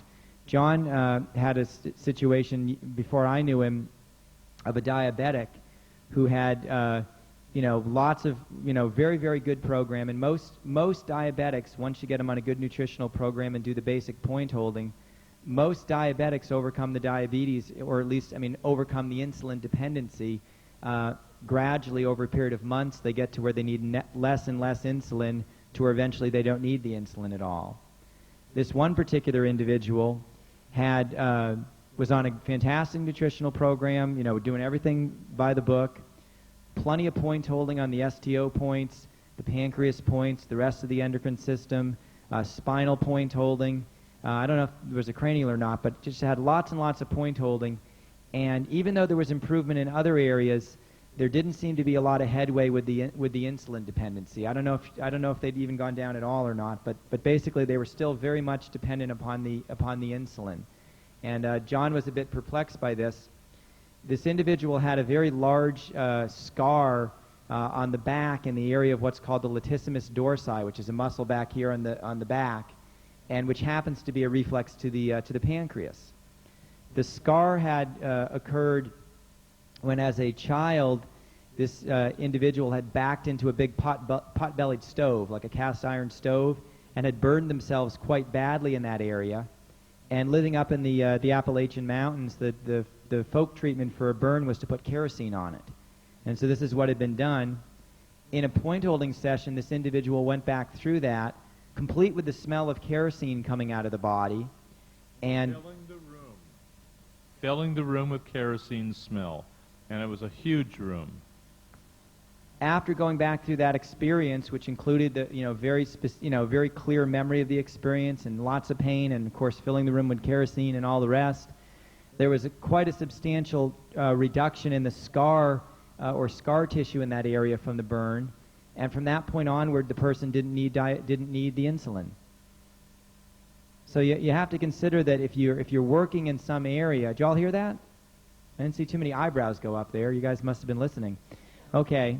But the thing about it is that bear in mind this individual had already done all these other things and apparently not gotten anywhere with the diabetes. Were the other things that had been done wrong? No. There was just something else that hadn't been done yet. Being on a good nutritional program, STO points, endocrine points, pancreas, spinal points, that was wonderful, and all of that probably needed to get done. It just wasn't enough. So you have to really, really pay very close attention to yourself and to the people you're working with, because you never know what's going to be that last little thing that you have to do, that last little bit that's going to have to fall in place to get the results that you need. It might be a cranial, might be another session on the spine, but you don't always know what it is, and you really have to pay attention. We've had situations where people have been in an instructor's course, and we've tried everything. We've tried everything under the sun to try to get a certain result with a person, and just, tried, point after point after point, and just all sorts of different things. And then finally somebody comes up with something a little bit different, and boom, that's the key that we hadn't found yet. So it's important not to reduce this just to like a recipe, as it were. It's important to recognize that, on the one hand, yeah, you've got the flow sheet, and you follow it for the most part. But you also pay very close attention to what results are you getting and what results are you not getting, and you try to consider some of the other possibilities. You try to consider some of the other things that might need to happen. Now, are there any questions before we start showing the points?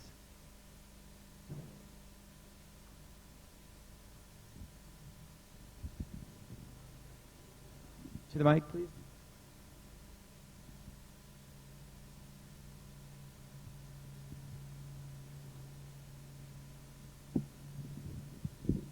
It's not a question, but yesterday when Jan was up on the stage, just you reminded me, John, when you were talking about this eye, because as I was watching her, above this eye I saw this, it looked like sort of scar tissue, and it came up, it's hard to see, came up sort of in a funny sort of almost elongated shape, sort of over this eye and sort of in part of that forehead, and it looked like scar tissue as I was watching it.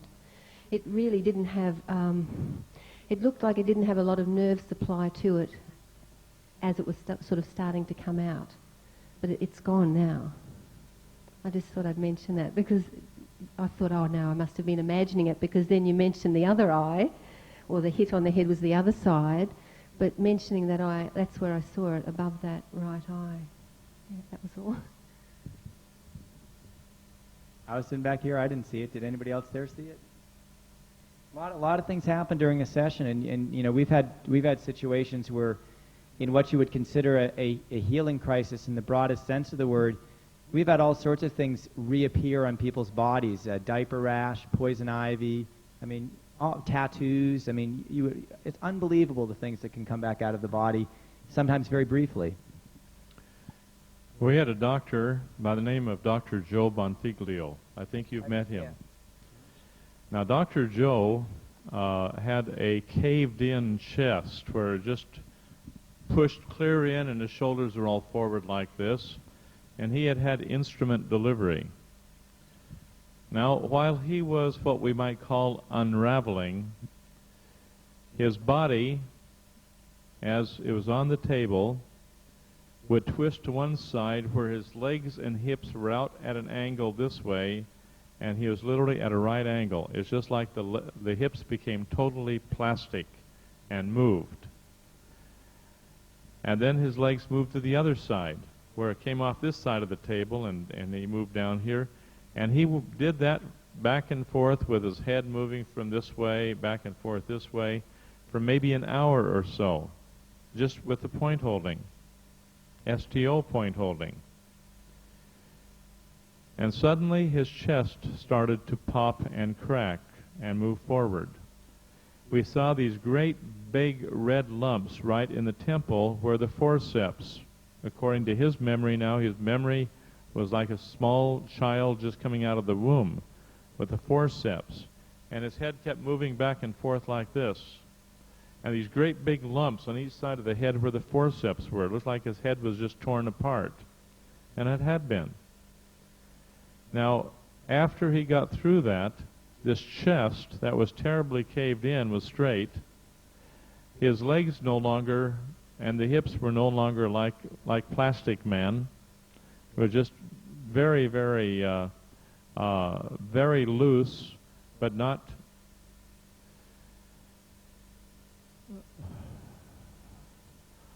like clay, you know. It was an amazing thing to see.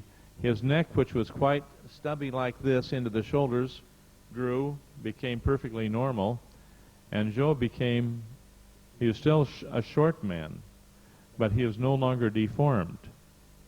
And that was a cranial work that he went back and re-experienced. But these blotches on his head, where the forceps delivery was, it was just amazing. And you could see him going through in reverse order, the forceps delivery with his head going back and forth like that and moving. And it's just one of the strangest things to ever see in your life. And it helps you to appreciate the trapped trauma, the twisted energies on the track of time that you have embedded in the tissues. All that has to be reversed. And when that's reversed, then you have tremendous changes in the body. And with that change in the body, you'll have tremendous changes in the consciousness as the person re-experiences and releases three things: thought, feeling, and spoken word. Fully remembered, fully re-experienced. Now, one of the most powerful techniques is the use of the visualization of the violet flame, which brings all things back to memory while you're holding points. And this all cause, all effect, all record, and memory are brought back to full consciousness, so you can see, feel the thought, feeling, and spoken word, and then release it forever, and you're free of the resistance attached with it. These are just a few things I want to go back and just remind you of while these points are being held. Doug? Okay, any other questions before we start locating some of the points?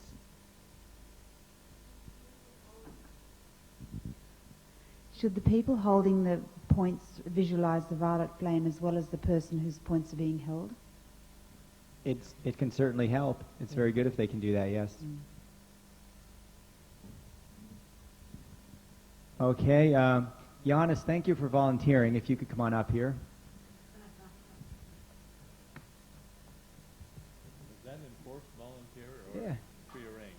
No. That's assumed volunteering. Okay, this is Giannis. He's going to be our guinea pig here. No offense. Okay, somebody could flick on the overhead projector there. It's the white button towards the front. Be honest, what is your age, sir? What is your age? 14. 14. He's the youngest graduate of Genazzano. And he's been going through the point holding. He's been doing it right. He understands the information. He does it right. And as you get to know him, he's a fine young man. But at the age of 14, what this man has been through, he's just wonderful. Tremendous eye color change and tremendous changes in Giannis. Can you all see this with the floodlights still on, or is that clear enough or not? No. Okay, we probably need to get at least one of the searchlights These lights off. here, Doug. Yeah.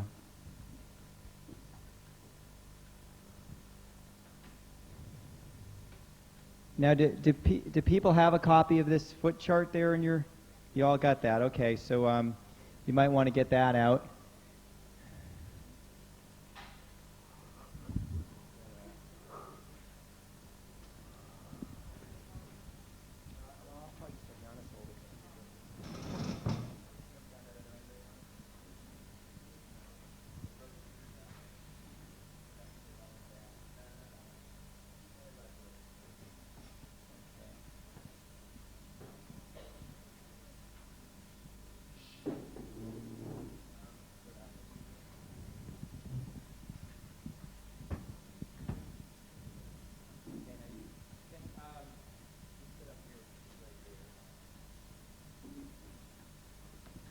Can everybody see both the that and us? Can all see that? You guys can see it, or are we blocking you from up there? You can see that up there. Don't need it. Okay. What we're going to do is we're going to go over the different points here, and we're going to kind of. I would suggest what you want to do on these is take some notes. You've got it on the chart on the one hand as to more or less where it is. But one of the things you want to bear in mind with a point is not a point, it's a vector. In other words, it's not just a spot, it's not just a location, it's a location as well as a direction of pressure. Do you all follow? I mean, in other words, if I'm finding a spot right here, that's a spot, but am I pressing on the spot in this direction? Am I pressing on the spot in this direction? Am I pressing straight in against it? There's a lot of different directions that I could apply to the same location. So you do want to take some notes on this as well. And also bear in mind that the chart up here is a map. It's intended to get you into the right neighborhood to find the point. But ultimately, how do you know when you're on the point?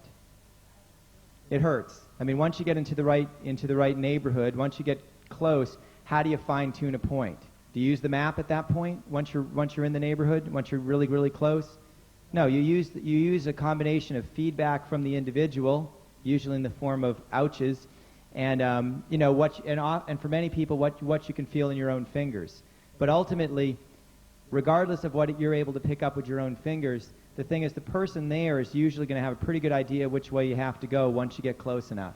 I think most of you that have had your points held could testify to that fact that when somebody gets really close to one of your points, can't you usually tell that they need to go a little bit that way or a little bit that way? You all know what I'm saying? So the thing about it is you're not finding points on a corpse. You're finding points on a person that can talk to you and tell you where you're off. So use that for what it's worth here.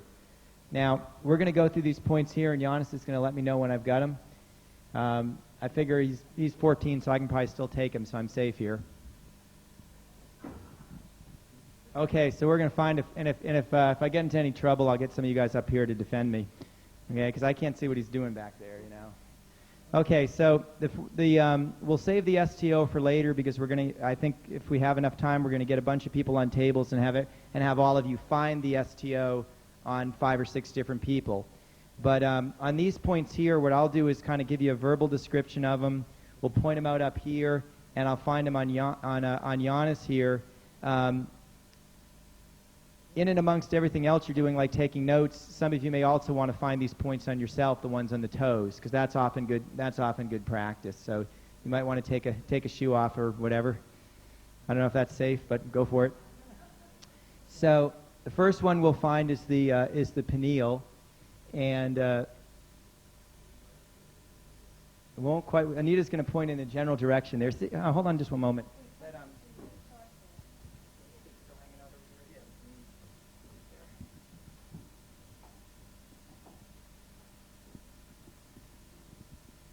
Right? Oh, the other one, the green one.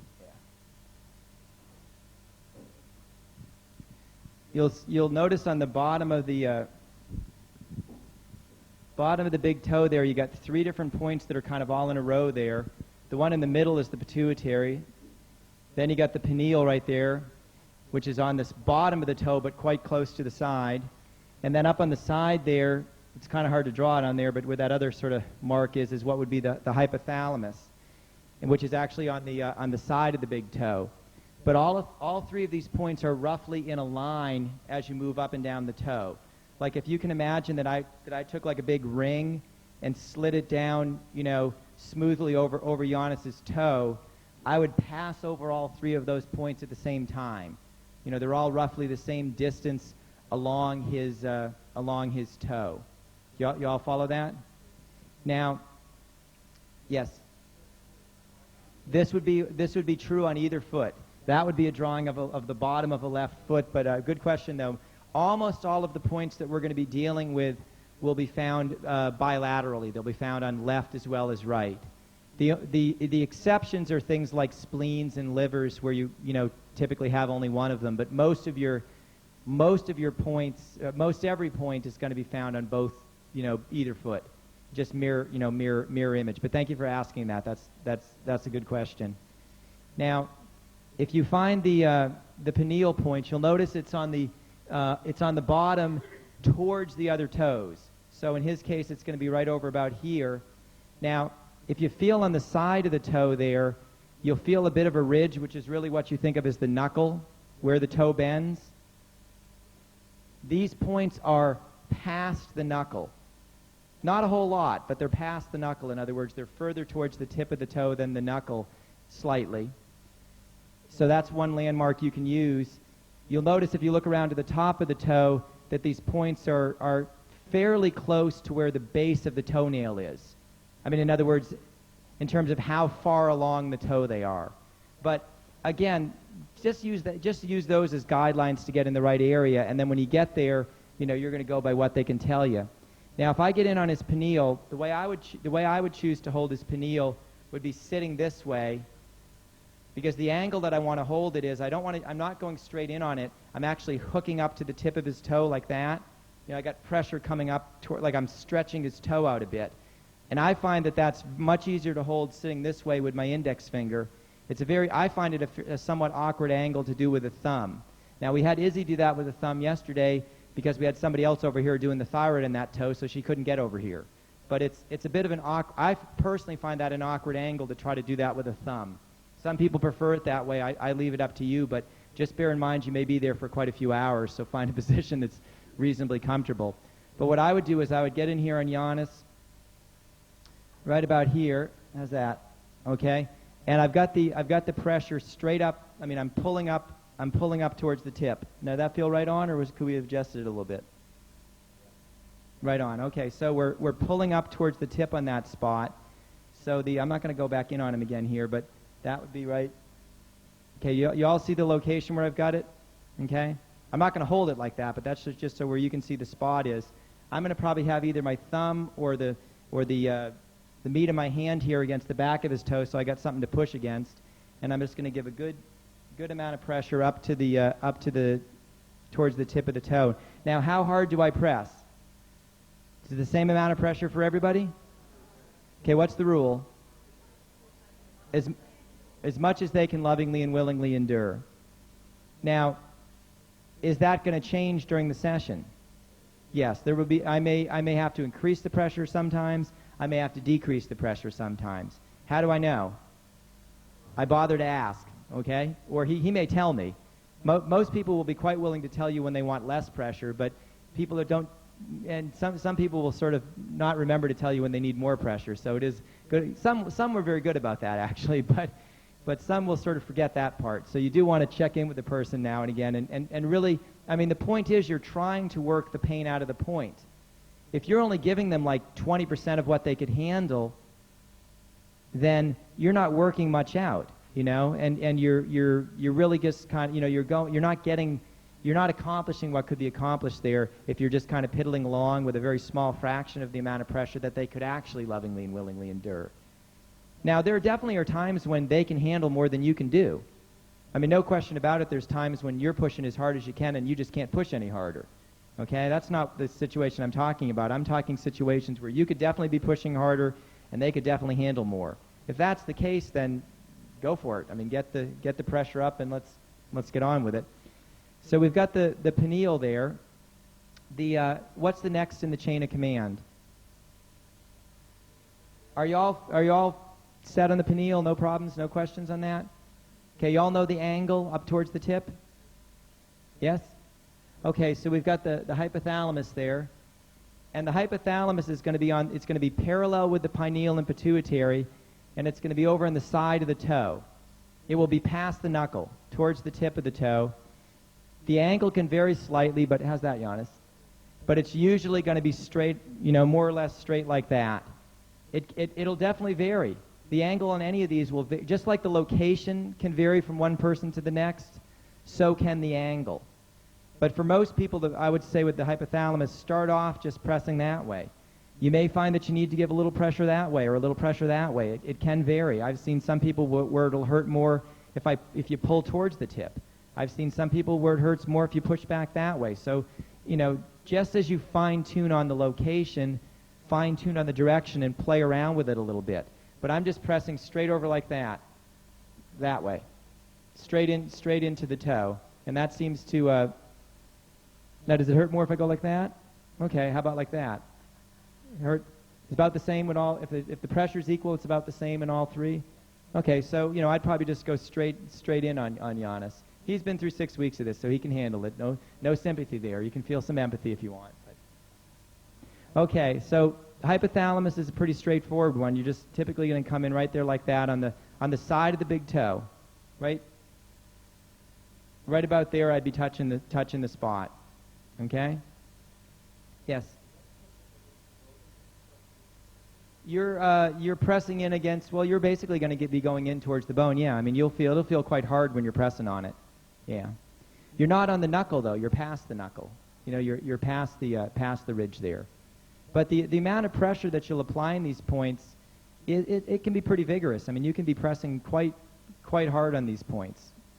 There are a few situations where you have to be careful with. I mean, there are situations where a person has, like for example, in Eunice's case there, on her right foot, you'd want to be a little bit, you look at that rule of never press harder than the person can lovingly and willingly endure, and that's a good rule most of the time, but you take somebody that's had a stroke and where they haven't in the past had good nerve supply in that foot, you could press with an amount of pressure that they wouldn't find painful, and yet you actually could do damage to the foot.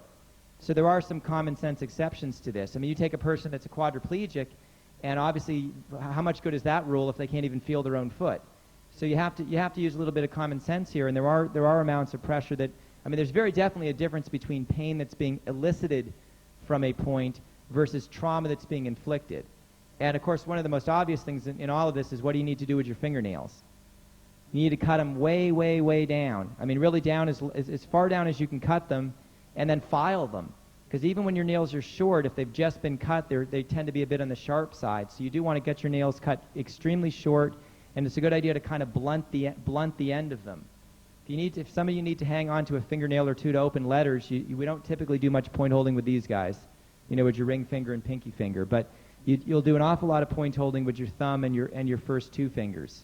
I have seen some people that were very reluctant to lose their nails, so they'd actually wait till they found out just which points they were going to be on and then only cut off those. Rather than cutting all their fingernails, they'd only kind of cut off the ones they had to. Of course, once they'd been in the seminar for 2 or 3 weeks, they'd eventually use all of them, but some of them would hang on to those nails for an extra day or two if they could get away with it. In my experience, I really have not seen it effective to hold points with knuckles. I've seen a lot of people try to do it, and I really don't honestly think on most of these points that I've ever really seen anybody do a good job with knuckles. A lot of people will say, well, couldn't I do it with my knuckles so I could keep the nails? And it may be possible, but I have to tell you, I've never seen it happen. I've not seen anybody do a real good job with a knuckle on, like, say, a pituitary. Have you ever seen anybody manage to do a good job? You just don't seem to be able to get the right angle and the right precision that you can get with the fingertip. There's really very few tools that are finer than the human finger as far as you have an incredible amount of nerve endings on the tip of the finger, so it's a very, very sensitive area, and it's amazing how precise you can get. Of course, after you've done enough point holding, you can get pretty precise with your elbows too, which you'll find out about eventually. But there really isn't anything like the human finger as far as getting right on a spot. Now, this hypothalamus point, I happen to hold it with my thumb on him, It's possible, depending on where you're sitting and what other points you're holding, that you could do it with a finger. I'd probably prefer to do it with a thumb like that. But you could do, again, that's kind of up to you, but just remember you're going to be there for several hours. Now, the next point we're going to get to is going to be the pituitary. And if you look up in the chart there, these are all three in a line there. So the pituitary is going to be roughly in the middle of the pad of the big toe. Probably, how's that right there, Giannis? Okay. And like the pineal, the angle is going to be, you're pulling up towards the tip. You're pulling up towards the end of the toe. Like the pineal, I much prefer to hold the pituitary sitting in this position, and I like to do it with an index finger. What I find myself is that my middle finger may be stronger than my index finger, but it's also maybe a couple of times as big in surface area at the tip. So I find that even though the index finger isn't quite as strong, it's more precise. But I mean, again, a lot of people might hold this with a middle finger because they it gives them more strength. So experiment and find out how you can do the best job. You can do the pituitary with a thumb, but personally I find the angle kind of awkward, because if you're really trying to get that, that hook up to the tip, you end up with your elbow up in the air, you end up in some weird kind of, I don't know, just positions that I don't care to put my body into for 3 hours. Yes? Some people like it that way, though. Some people prefer it with the thumb, so I'm, just try it and see how it works for you.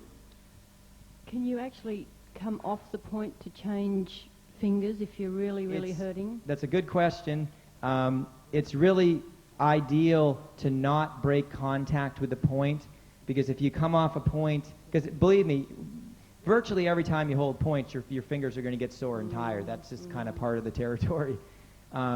And so if we got into the habit of changing fingers every time we got sore, I don't think we'd ever get anything accomplished. But what you find is that when you break contact with a point, it can take a long time sometimes just to get back to where you were. It's like in a lot of ways, you're almost going back to the start. Sometimes you get away with it, but it's really ultimately you want to stay on the point without breaking contact.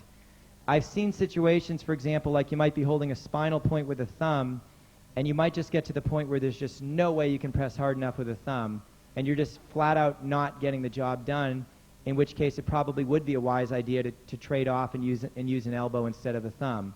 So there are situations in which we will actually have you change positions, but that's not for your comfort. That's simply because you're just not getting the job done, and it's the point's not going, not really getting done anyways.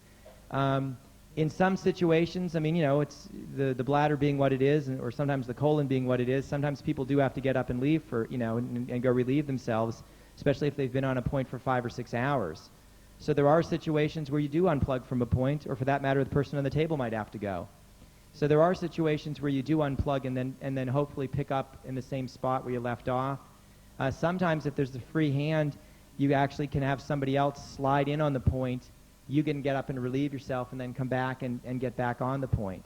And it's, you can do things like that. But, if you can avoid losing contact with a point, just stay right on it until it's done. Sometimes you just flat out can't finish a point. You've already been going for 10 hours and it's time to go to bed. So sometimes you just have to make a note of the fact that the point's not finished, but you want to make sure that you finish it off, because you don't want to leave somebody hung up in the middle of a healing crisis. So, okay, y'all comfortable on the pituitary? Okay, what's next? Okay, we've got the medulla. Now you see up there towards the base of the big toe where that mark is. The medulla is on the it's not in the webbing. It's not between the toes. It is actually on the big toe, but it's down at the base of the big toe, the side of the big toe that's facing towards your other toes. So I could do this on Giannis, and the angle can vary a bit, but it's usually kind of across this way. Sometimes you're going to have a good bit of angle like that, although sometimes it may be up that way a little bit as well, but it's always going to have a good amount of pressure that way into the toe. If I was going to hold this on Giannis, I'd probably get in right about there. Now you'll find, is that first one the worst? How's that? Okay.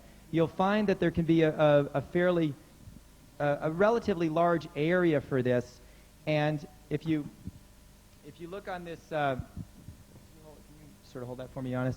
If you look on this part of his big toe, right along here like this. There's kind of like a strip there along the side of the toe.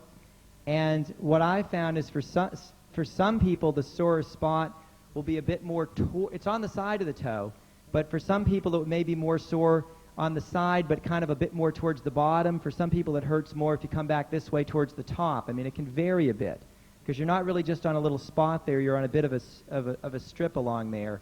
So you play around with it a little bit and fine-tune. I mean, use the map to get you into the right neighborhood, but then definitely adjust your location and your direction to where you're getting the most pain. By the way, if you can get the most precise location and direction on a point, that really is a win-win situation, because it's much better for the person on the table. They're going to get more out of it, because rather than being next to the point, you're really right on it. So you're going to really do a much better job of eliciting the pain that's locked in there.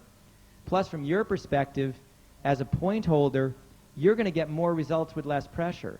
In other words, you're going to have to push a lot harder if you're not really quite on the point. In other words, you're going to push harder and get less results if you're not quite on the point than you would be if you were right on the point. Do you see what I'm saying? So don't be in a hurry to say you're on the point, but take your time with it. I mean, it's well worth taking the extra couple of minutes at the beginning of a session to be really picky. Like if I plug in on a point on somebody and I say, "Is that good?" and they go, "It's all right," that's not good enough. I'm sorry. I want to hear an ouch. I mean, I want to make sure that I'm really on the point, and I'm definitely going to take the time, even if it takes 5 or 10 minutes. I'm going to make sure that we've really got the point right, because if you're not getting much there, then you may well just be wasting your time and theirs. And I'd really rather waste nobody's time with all of this. So let's take the time to really be quite precise, and recognize also what happens when your thumbs or fingers go numb as you're holding points. Okay, but what also happens as far as where you're pressing?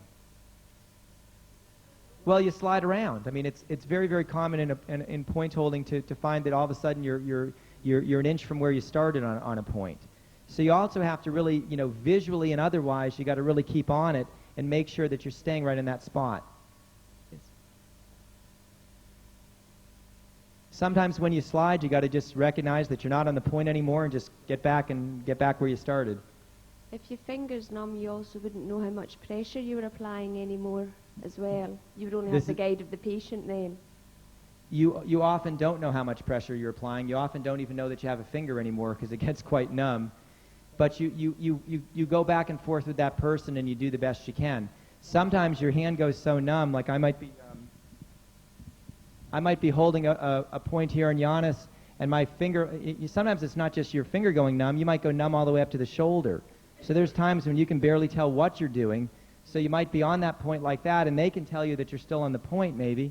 So you might have to get in there with your other hand to use your other hand to make sure that you got enough pressure, because sometimes you are numb enough that you really don't know exactly what you're doing there. You can't really tell where you are, you can't exactly tell how hard you're pressing, so yeah, you do the best you can. You do the best you can with it. Okay, how are we doing? Everybody got medulla? Okay, what's next down the chain of command there, folks, or in the flow sheet? Okay, we got the thyroid. Now, you see the dotted line there?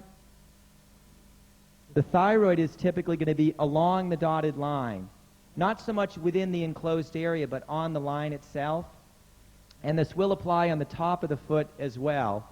So in Giannis's case here, I prefer with a thyroid, like if it's on his left foot here, I much prefer to hold it with my right hand sitting like this to get the thyroid properly, like get around like that. Other people would prefer to sit down here and come back in like this with a thumb. It's up to you. You find what works best for you. You probably have more strength with the thumb. You can probably press a good bit harder with the thumb than you can with like a middle or index finger. But the trade-off for me is that I find this a much more comfortable position, and I find that getting right on the points, you can usually do a very, very good job on it. But play around with it. Another thing that I like about this position is, you see, this is basically the dotted line right along there. Can you all see where I'm tracing there? Now the point can be anywhere along the points. There will be more than one point. There'll be a number of sore spots along there. Sometimes you might even hold 2 or 3 of them at once. Although I will say this, you're better off doing a good job on one point Let me put it to you this way. You're better off doing a good or great job on 1 point, let's assume the virtue here, than you are doing a so-so job on 3 points. So I'm not encouraging you to try to hold 3 different thyroid points. Sometimes if you got a small hand and they got a big foot, though, it is possible to do a good job on several different points. But you're better doing a really good job on 1 point than kind of missing the boat on a couple. But I would come around on Giannis like this. I'd probably use my middle finger. I'd search along here till I found a good calcification. There's a number of them, but probably right in there would be a good one. And you see the direction of pressure that I've got? I'm hooking back into his foot like this. Okay, I'm gonna take my hand off without changing the position of my hand. Okay, you see the middle finger? You see how it's totally bent around there at the knuckle? Can you all see that? Does that give you some idea of the angle I had? Okay, I'm hooked around. I'm hooked around on the point like that. Okay, I'm not pressing this way. I'm pressing this way. Yeah, I mean I'm really hooked. I'm really wrapped around the ball of the foot like that. So I got a lot of pressure back that way. Okay, experiment with this on yourself, and you get the hang of it. But you're really wrapped back into it. Now I could find some good spots down here. Probably right about there would be a real good one. So I'm way down here on a spot on the thyroid. I might be able to find some good spots up right there. Okay, so I mean all along here you can find a number of different spots. What's the best one? Well, the one that hurts the most is probably the best one. There may be a number of them. So you find a good spot there. Now, if you can kind of swivel around a little bit, Giannis. Just sort of twist around the other way. Okay, actually, yeah, this will work. Okay, now, put that up like that. Can you all see his foot here? Everybody see the top of his foot there? Okay, the thyroid, got to be a little bit acrobatic here. The thyroid is going to be along the top of the foot here as well. In other words, it's going to be on this kind of coming back into the top of the foot just like in the bottom. So you see where I'm pressing? I'm coming back like this. Can you all see what I'm doing there on the top of his foot? I can get some real good spots there, not just in the bottom of the foot, but on the top of the foot back like that. So play around with that, because there's all sorts of good things you can get on the thyroid there. So for example, if I was doing this on him, I could on the one hand get a spot like this on the bottom of the foot, and at the same time I could maybe get my thumb in there and maybe get another spot up in here. I could get right in there like that. Okay? You might not be able to do a good job on both of those at once, so make sure you can get them. Make sure you can get them both. But you can get some good spots up on that top area as well. Gabby? With that particular point, is there any problem there if there's a bunion on that? The bunion area? Is half the fun, Gabby, but I'm glad you asked. This whole area is a reflex to the thyroid. The thyroid involves the emotion of what? Anger. You will invariably find in situations of bunions problems with the thyroid, and in particular a lot of suppressed anger. Okay? I probably should have asked if anybody had bunions before I said that part, because now people don't want to incriminate themselves. But if you happen to know somebody with a bunion, because of course none of this applies to any of you here, but if you happen to know somebody with a bunion, there's going to be a certain amount of suppressed anger there. And one of the things that you'll want to look at too is notice in particular if there's an obvious difference between the left and the right foot. What would it indicate if you found somebody with quite an obvious bunion on the left foot? I mean, somebody that's never had surgery to get rid of the other one, but let's say you got quite a bunion on the left foot and nothing to speak of on the right foot. What's that going to tell us? Well, left foot's going to be what? Men or women? So probably a lot more anger towards women than towards men. If you've got a bunion on the left but not the right. If you had it on the right but not the left, be the opposite. There'd be much more of a problem with anger towards the men folk. Now, most people with bunions will probably have at least some degree of bunion on either side. Well, a lot of times with the bunions, you'll need to be a bit more aggressive in the point holding, because what you'll often find with the people with the bunions is the anger has been so. This is not always the case, but oftentimes with the bunion, the anger has been totally bottled up, and when you first look at that person and you see the bunion, you think, that person's never angry. How could that person have a problem with anger? And that's exactly the point. That's a person that never gets angry. They never allow themselves to get angry. They never even allow themselves to realize that they themselves are angry.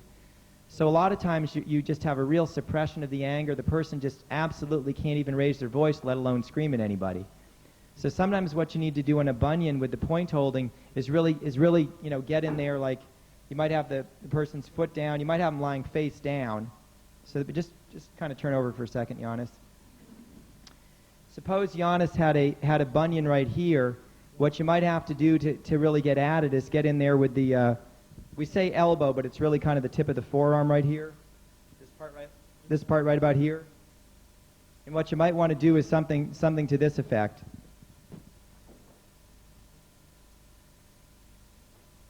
Get in there and find the pain and push. I mean, that's the basic rule there. You can turn back around there. Because a lot of times if they've got all that much calcification and everything else there, especially a great big old bunion, you might find your finger might turn out to be a pretty feeble tool for the job, and you might really need to bring out the artillery. So that's definitely a way of going about it. No, it's truly, we do a lot of work with elbows and body electronics because there's plenty of situations where you just don't have the strength in the thumb or the finger to do it. You can't even give enough pressure to begin with, let alone sustain it for 2 or 3 hours. So elbows are wonderful things, and actually, once you get used to using an elbow, you'll be amazed at how precise you can get. A lot of people can feel all the different sensations, the heat and then electricity and the numbness and the throbbing right through their elbow. And a lot of people, once they've done it for a while, you'd be amazed how fine-tuned they can get on the pressure. They can just move just really slightly with the elbow, and it's almost as precise as they were with their fingers. So there's definitely people that are wizards with the elbow there. Some might use other words when they're the one on the other end of the elbow, but there are definitely people that can do a real good job with an elbow.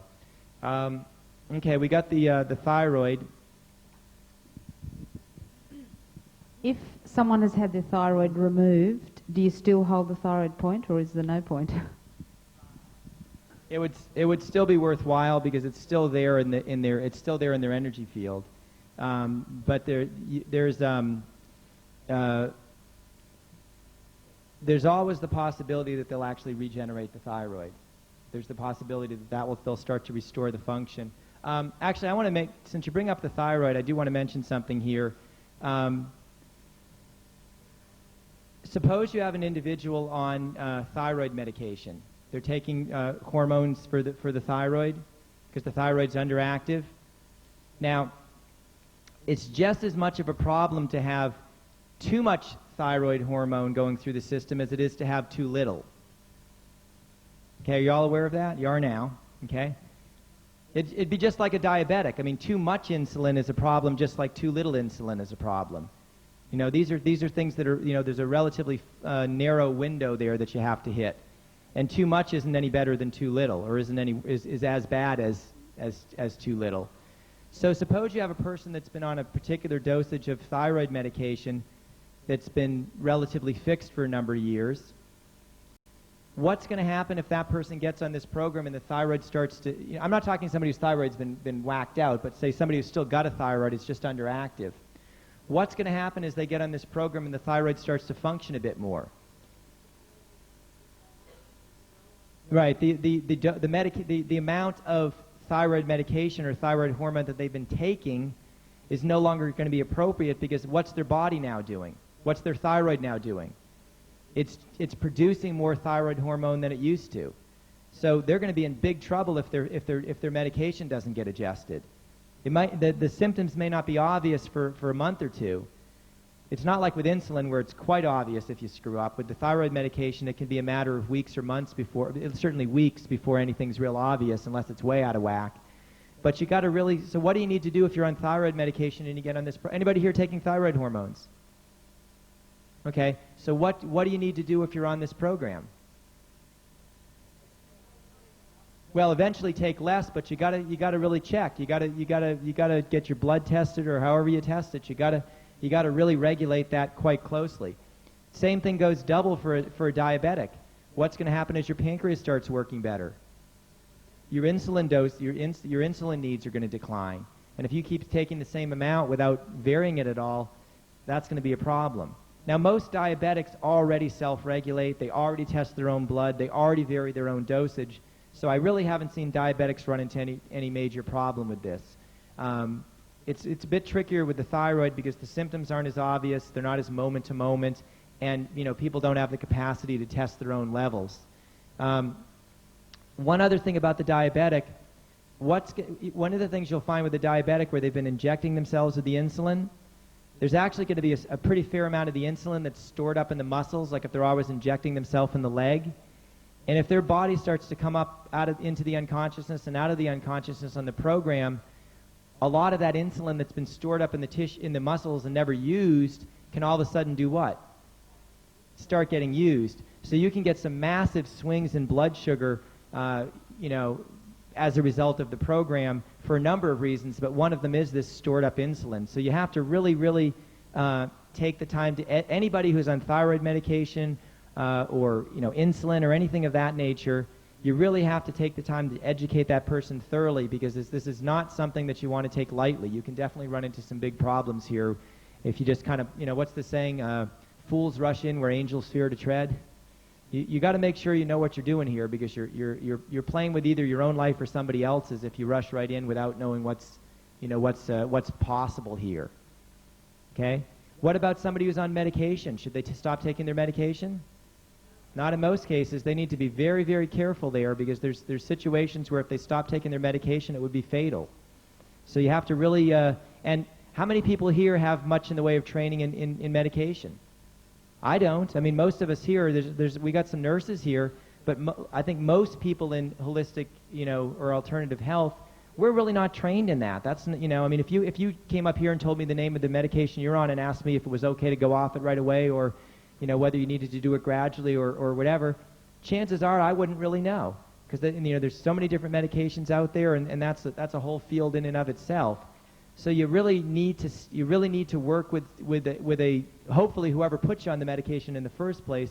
You need to stay close to that physician, and hopefully they'll come around to your way of thinking that it's possible to eventually get off that medication. If they don't, you can fire them and get somebody else. But you do in many cases really need to work with a doctor and gradually wean yourself off these medications, and that can be a long process sometimes.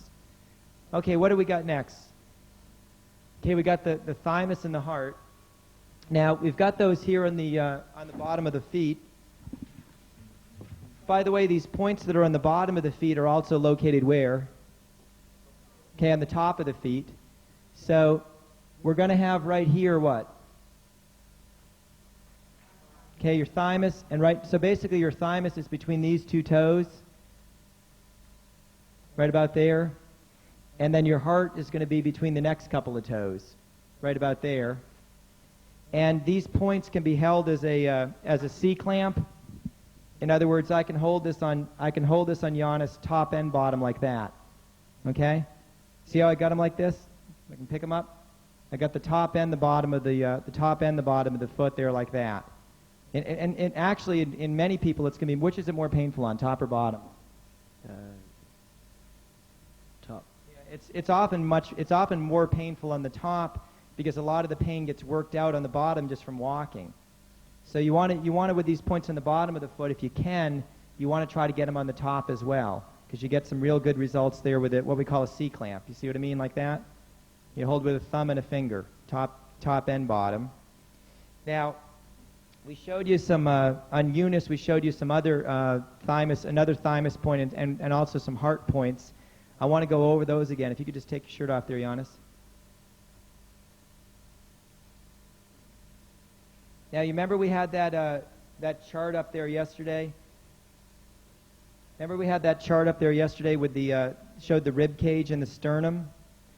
So, for the thymus, we find the jugular notch right here in the middle, base of the throat. I mean, this will be his collarbone right here and right here. And over here in the middle at the base of the throat, you get the jugular notch. Okay, find that on yourself. Now, if you come down the middle of the body, what do you got right here? Okay, you got the sternum. You got this upper part of the sternum right here that was called your manubrium. And then you got the main body of the sternum right here. See, if you come down, here's the jugular notch. this ridge right here. You see how far apart those are, if you can see my two fingers? Okay, maybe a couple inches apart or so. I'm sorry I haven't learned to think in centimeters yet. I guess that'd be about 5 centimeters, something like that. Well, whatever. Okay, this far apart. Thank you. You'll have that ridge, okay? You want to be just above that ridge. You'll be in contact with it, but definitely above it, right about here. And the direction of pressure, can you just hold this mic for me, Giannis? With that hand. The direction of pressure, if this is the ridge right here, I'm going to be pressing towards the back of his body and towards the bottom of his body. So it's going to be at about a 45-degree angle, roughly like that. That's going to be about the angle, okay? So the way I would hold this, if you want to just slide down on the table with your head up at that end, Giannis.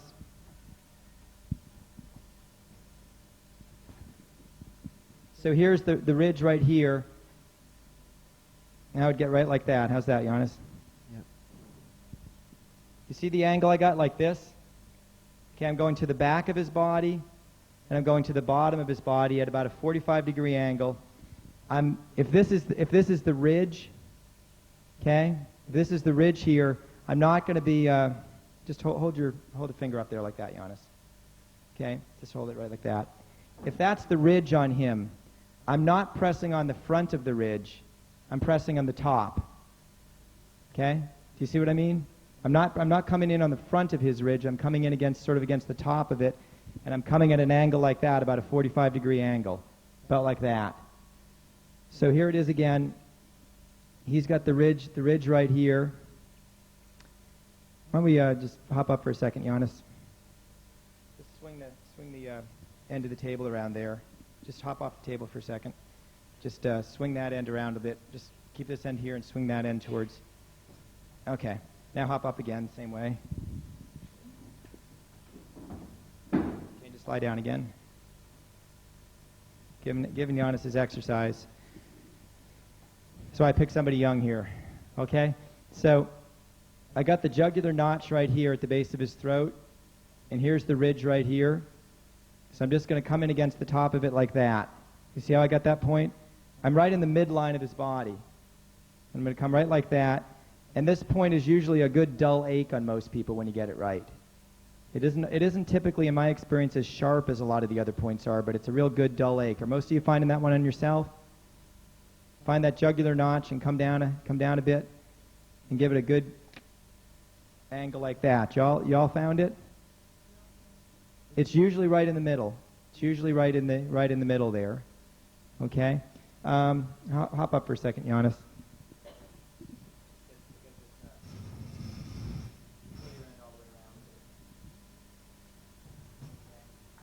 Let's, do y'all have that thymus point then? No? Want me to show it again on him? Can't find it. Who wants to find it on Gabby there?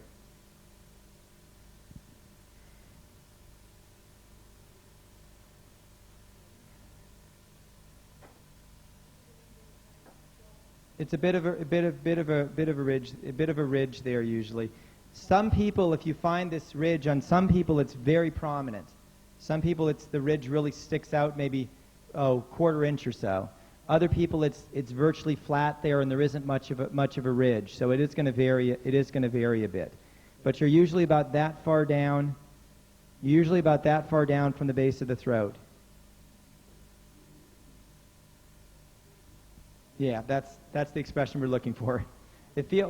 For a lot of people there, it will really feel like when you press in that point, it'll feel like there's a big weight on the chest, like you're being really kind of mushed there, and that's a good spot. It's the thymus. Now, next thing we want to do is some of the heart points. If you can hop up, face up there, Giannis. Now, there's a number of different heart points that we can show you here, but I'm going to hit the kind of review those ones we went over yesterday. You remember you got a line across the nipples like that, an imaginary line, across like that, okay? And you got the armpit right here, and if you imagine a line coming out the front of the armpit there, down on the side of the chest, or excuse me, on the side of the rib cage there, roughly where those two lines would meet. How's that, Giannis? Okay, right about there. Now, it's going to vary from one person to the next. On some people, it's going to be more to the back of the body. Some people, a little bit more to the front of the body. But basically, where you're going to start is you have a line, which we call the nipple line, going across like that. And you have what's called the anterior axillary line. Anterior means towards the front of the body. Axilla would be the armpit. So it's basically the line that comes out of the front of the armpit. This muscle right here that I'm grabbing is his pectoral muscle, and that basically forms the front of the armpit. So I'm in behind the pectoral muscle, in the front of the armpit, and I'm going to come straight down the side of his body like that. So where the nipple line and that line intersect is roughly right about here. How's that, Giannis? Okay?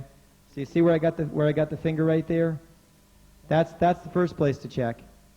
Okay, why don't you stick your arm up over your head there? Stick that arm up over your head, Giannis. Okay, how's that? Of course, when they move, the point moves. How's that right there?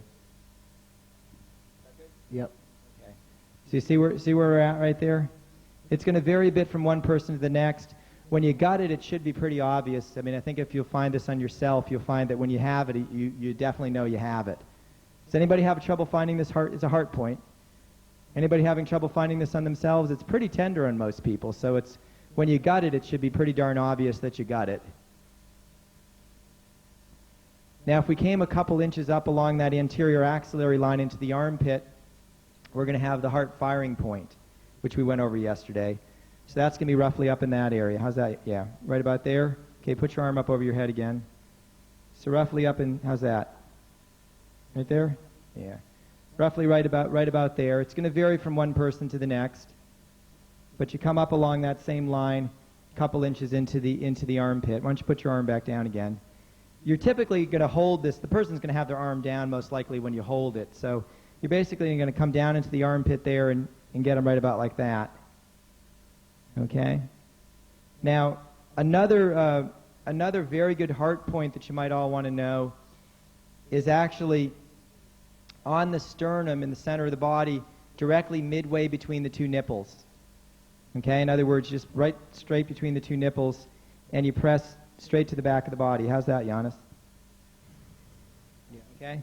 Right straight in the middle, right between the two nipples, and you just press straight to the back then, and that's a very very good heart point to work with. Okay, Giannis, thank you. Thanks. Hop up there. I think we left a good spot on him right there. Straight in, straight between the two nipples, right in the middle of the body. You find a good heart point right there. It's a very very good one to hold. Now, since we're at it here, what you'll also find that are quite good heart points is on either side of the sternum right here, just next to the sternum, not quite on it, but right next to it, in between the ribs, going up and down either side, you'll find about 4 or 5 points on either side. So if I get right next to his sternum and right in between a couple of ribs, how's that, Giannis? Yeah. See that? Okay, so that's just one point. I mean, I could come up another rib or down another rib. I could go over to the other side of his body.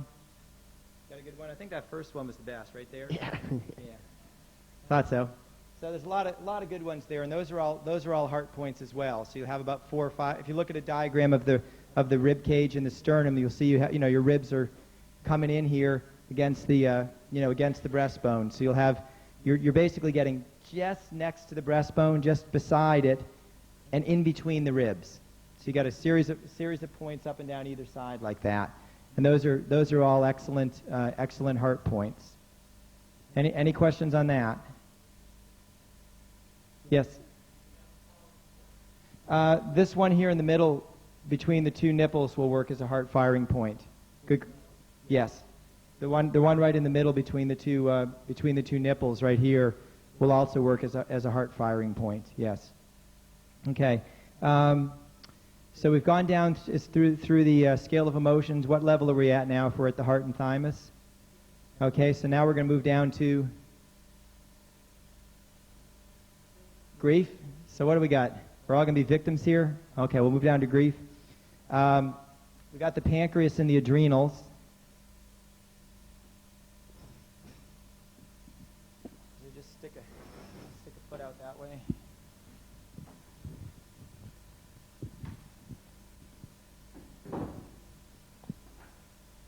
Okay, if we can get the light for just a moment there. Okay, if you look up here, you're going to have what have we got right in this area? Okay, solar plexus, you see that on your chart? Okay, what do you got right here?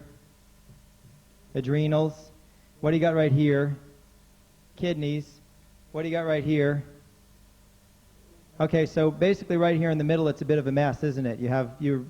There's spots there in the middle.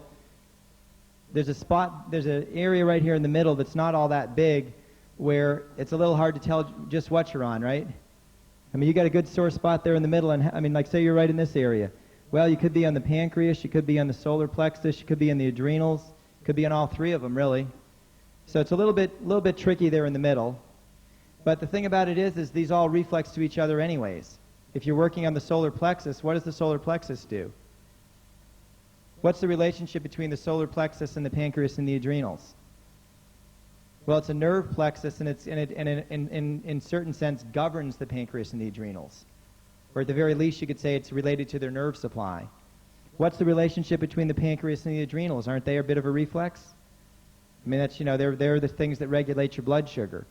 So in a certain sense, if you get in there and get a good sore spot, even if you don't quite know what you're on, the very fact that you found the sorest spot you could right in that area, that's probably the best one to be holding. Did you see what I'm saying? I mean, in other words, even if you're not entirely certain which one it is, if it's the sorest spot in that area, it's probably the right one, whatever that may be. But basically, you're going to have a spot for see, this is your thyroid right here, right? Then you got a little bit of a slice right there that's going to be your stomach. And then your pancreas is a pretty big area that goes all the way from the edge of the foot on the inside all the way over basically to the middle of the foot. So you got quite a large area that will be your pancreas. And then here in the middle, you're going to have your adrenal and solar plexus.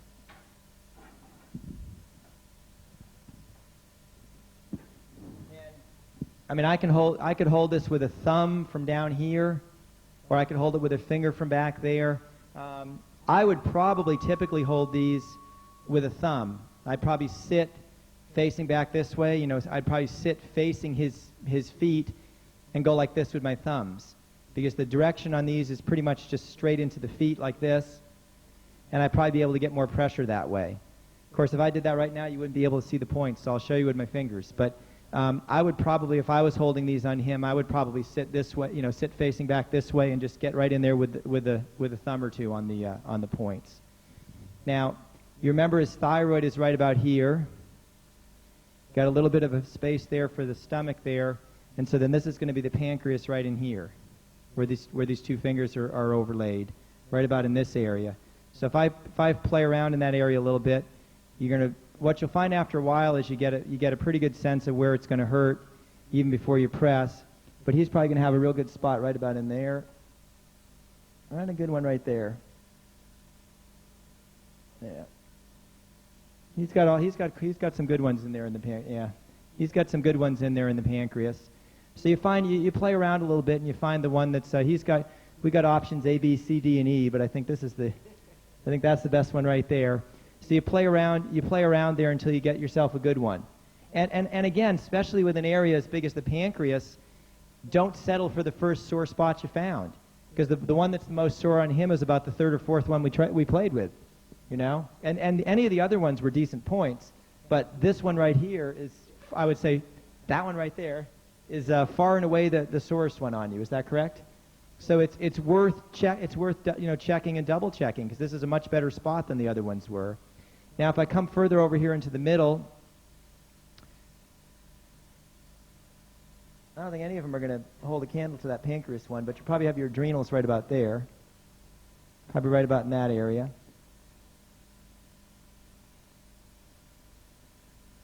We're not getting after that pancreas spot. None of these things are pretty tame in comparison on him. But he's going to have some spots in there for the adrenals in the middle of the foot there. Okay? At any rate, it's pretty clear from the map, and I think most of you would have no trouble finding these on yourself. The direction of pressure in the pancreas and the adrenals is pretty well straight in, straight into the foot. You could hold them as a C-clamp as well. I mean, you could try to get something on the top of the foot there. Now, if you move down the scale of emotions, We're at the grief level now. What comes next? Apathy. So what's the gland at the apathy level? You're supposed to go, who cares? Okay, so we got the spleen. See where the spleen is on the chart? It's pretty well straight over from the pancreas on the outside of the foot, right there.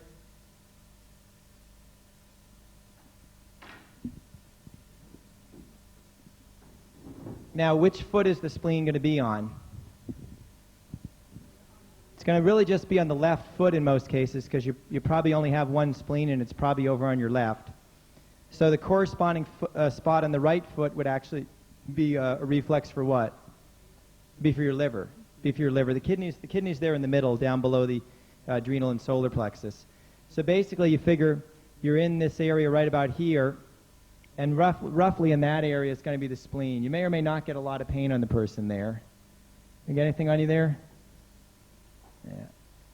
Somewhere in that area you're going to find the spleen.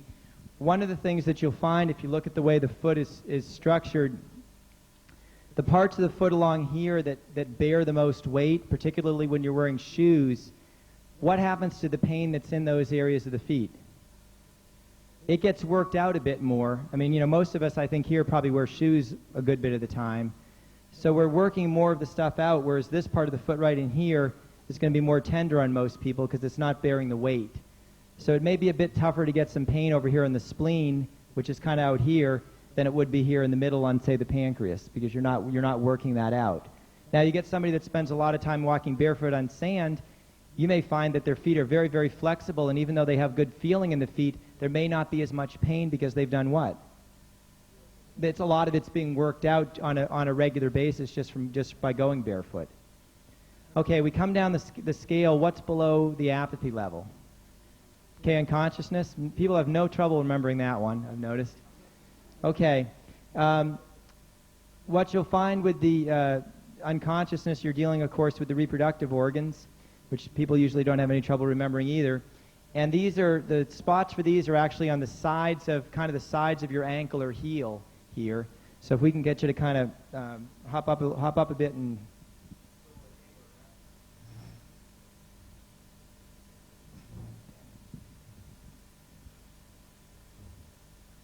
So what you do is you look here on the outside of his foot here. This is where you're going to find the reflex for the testicle in a man or for the ovary in a woman. Out here. So the outside will be either the testicle or the ovary. And then on the inside in this area, this is where you're going to find the reflex for either the prostate in a man or the uterus in a woman. We usually hold both of these together anyways like a C-clamp, but if you can all see his foot right here, you find the ankle bone right here, which I think you can all know what I mean, that thing that sticks out there on the side, your ankle bone. And then you find the what's called the outer malleolus, but basically the apex of the heel right here.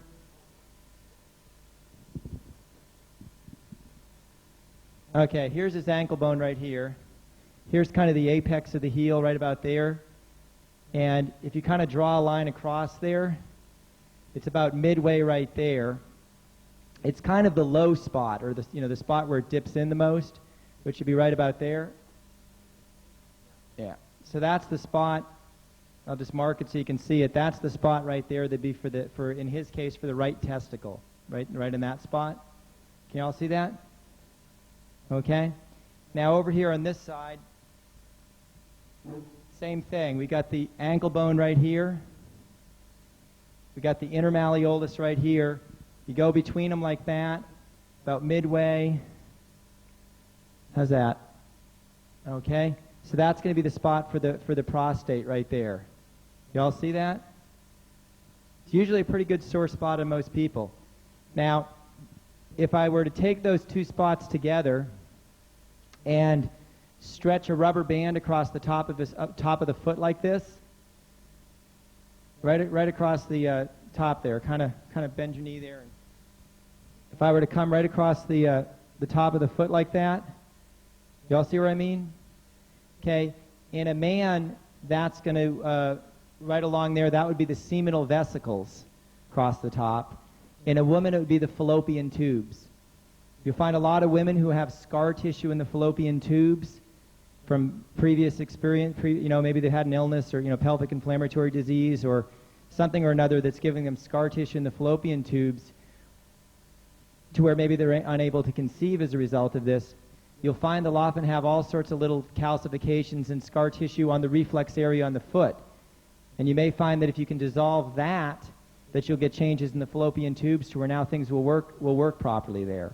So check out that area if you have any reason to think there's something going on with the seminal vesicles or the fallopian tubes. Right across the top there. Because everybody, and holding these points, you're typically going to hold them as a C-clamp. So I might get them both like this. See how my hand is like this on him? Or depending on how I'm going to sit and what other points I'm holding, there's all sorts of things. I could hold them like this. I could have my hand like that. I could have my hand like this. I could be back up, this way. I could, some people will hold it like that. There's all sorts of ways you could have your hand, but what you'll find is that your own hand is probably large enough to get both of these points on your own ankle, but you'll find that, somebody who's got a much bigger foot than yours, you won't be able to get your hand around it. So for a lot of the people here, you won't be able to hold it as a C-clamp on just anybody because there's no way you can get the pressure. In some cases, you can't even reach both points at once because your hand won't go all the way around. So sometimes you end up having to hold this with two hands, like, with your thumbs like this. One from either side to get them both. There's nothing written in stone that you have to hold them both at the same time. It's possible to hold just one of those points for that matter. But just remember, it'd be the testicle or ovary on the outside and the uterus or prostate on the inside. Now, what have we got next on the flow sheet?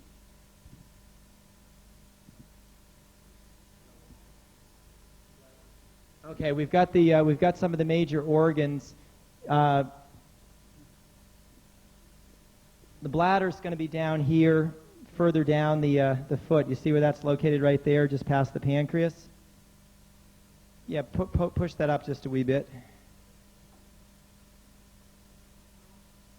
Okay, right in that area is going to be the bladder. Now, the most of the major organs and all, you'll find these are pretty consistent with what you'll find on any of your reflexology charts or acupressure charts. So I'm not going to go over there's hundreds and hundreds of points that we could go over, and we don't really have the time to do all of that. But suffice to say that for these other organs, and bladder, liver, and so forth, if it's a valid point in some other system, reflexology, acupressure, and so forth, it work quite well in body electronics. And most of these are quite standard points that you'll find on the foot and elsewhere in the body. After the major organs, we get into the spinal work next, and you can work in the spine in a number of different ways. Some people prefer to work from the top down. Sometimes that's a good system. Sometimes it doesn't seem to matter. Sometimes you need to go from the bottom up. It really does seem to vary from one person to the next. Sometimes you just find the biggest calcification and start there. It is going to vary from one person to the next. But it's going to be quite important to dissolve the different calcifications there on the spine. How are we doing for time, John? How are we doing for time?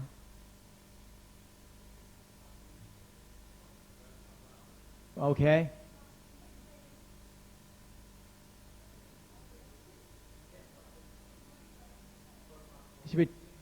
Okay, we'll break in about 15 minutes. We'll go over the spine first. Giannis, if you could, let's just get this table parallel to. And if you could just lie face down here.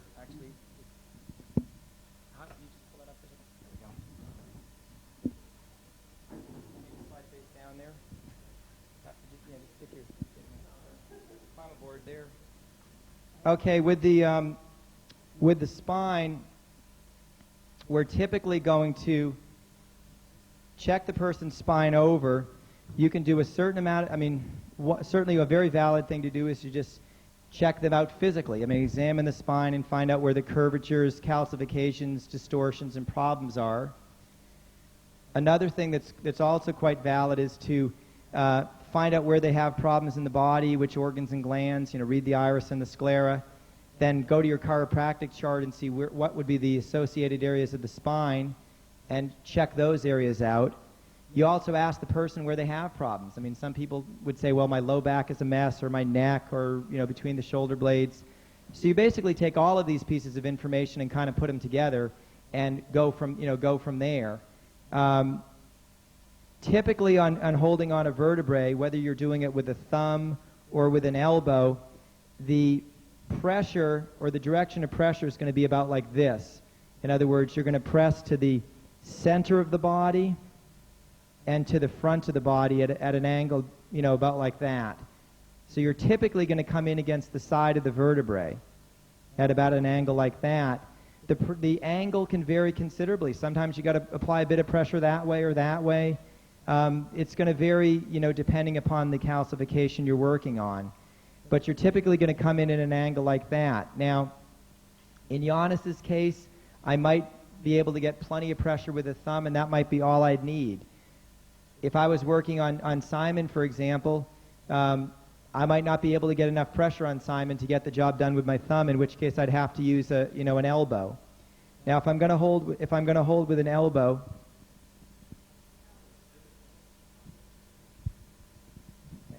if I'm going to get the work on Giannis with an elbow, I'm still going to go at the same angle as I would have with a thumb. Like I would do it like this with a thumb. So I'm going that way and that way against the calcification. So I'm going to try to get the same angle with an elbow. I'm actually using, it's not really an elbow, it's this part of the forearm right here. We sort of say elbow, but it's really the very, and it's this part right here. And I want kind of a scooping motion like that, so I get the right angle. That's how I get into the point. And what you want to do is you want to have your hand, your palm towards you, not like this, but towards you. And you want to use your other hand to kind of cup the end of the elbow so you don't slide. So basically what I'm going to do is get in on him like this. I'm coming in against the side of the vertebrae like this. I got my hand towards me. I got pressure like that, about a 45-degree angle. And I got my other hand there kind of like a guardrail, you know, so I don't go sliding across the spine. How's that, Giannis? Okay?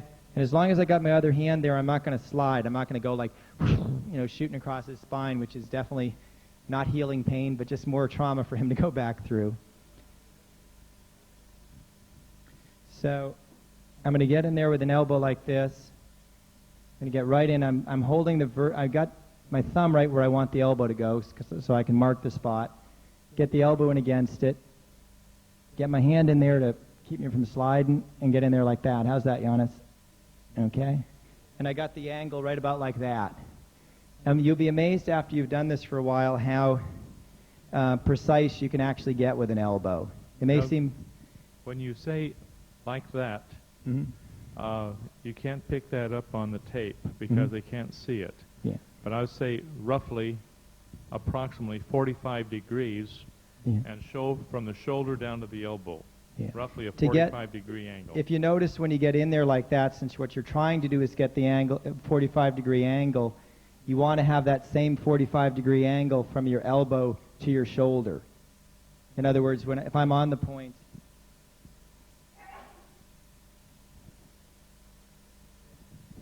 you get down into it like that, so you've actually got the angle from your own shoulder down to your elbow. That's how you're going to be able to get the best angle. Sometimes, in order to do that, you may, if you can do it, you may have to adjust the height of the table so that you're in a decent position to do this. Doug, I'd like to add one more thing on. I'm sure you already mentioned it, but that's on the.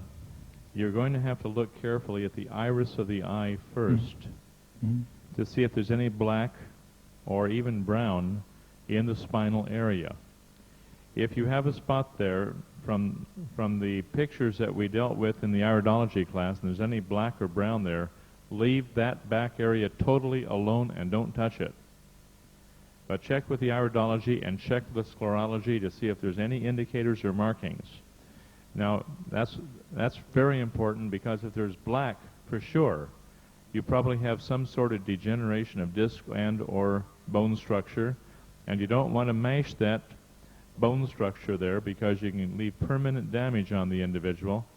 And we don't want to be in that position. So always check the iris of the eye before you do any type of work at all on the back.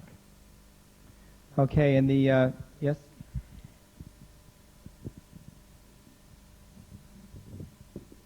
In reflexology, cancer is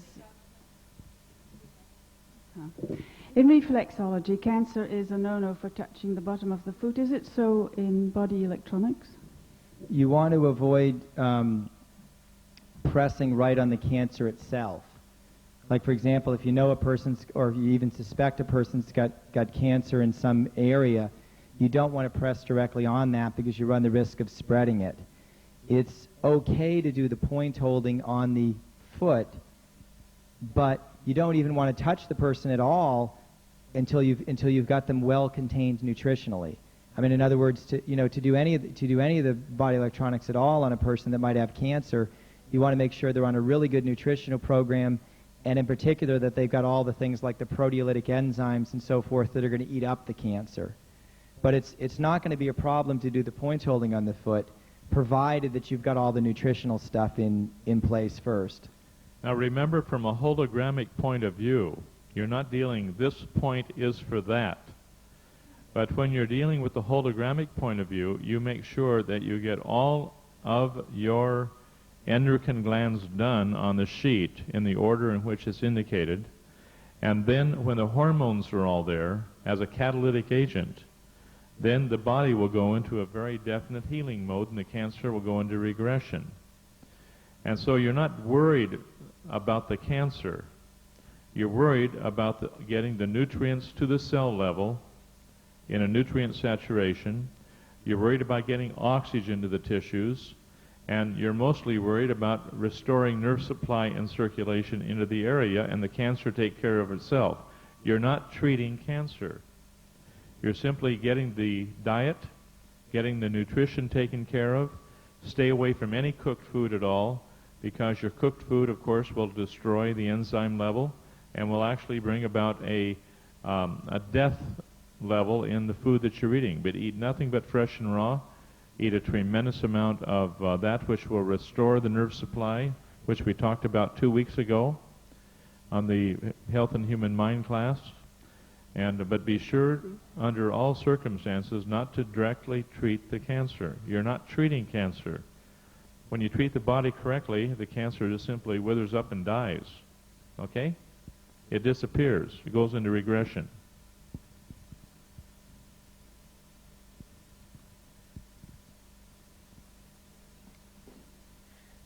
With the degeneration of the spine, you said not to work on it. That's correct. Don't touch it. Ever? No, never touch it. Until once the black has disappeared from the eye and the brown bush has disappeared from the eye, then you can very gently go in with perhaps a gentle thumb, never an elbow, until you know that that pigmentation has gone in the spine, and then you can go in there and work on that back, and that back will hold together. It's not going to crumble on you. And you can dissolve all those calcifications. You get that spine just as straight as can be. So you'd be working on all the other points. Pardon me? You'd be working on all the other points. Oh yes, just go right straight down the chart. Keeping the nutrition, yeah, and leaving it at there until. That's right. And you'll see if you, for example, let's say you have cancer of the kidneys. You don't work on the kidneys. You would start with the STO and go right down the flow sheet gradually, and the kidneys will take care of themselves when you get there. And you'd usually work on the kidney point on the foot. You wouldn't worry about working on the organ of the kidney itself. Okay, a couple more things we want to cover on the spine here. If one situation that you're going to find a lot in the spine is lateral curvatures, which is where the spine is curved to one side or to the other. It's curved to the right or it's curved to the left.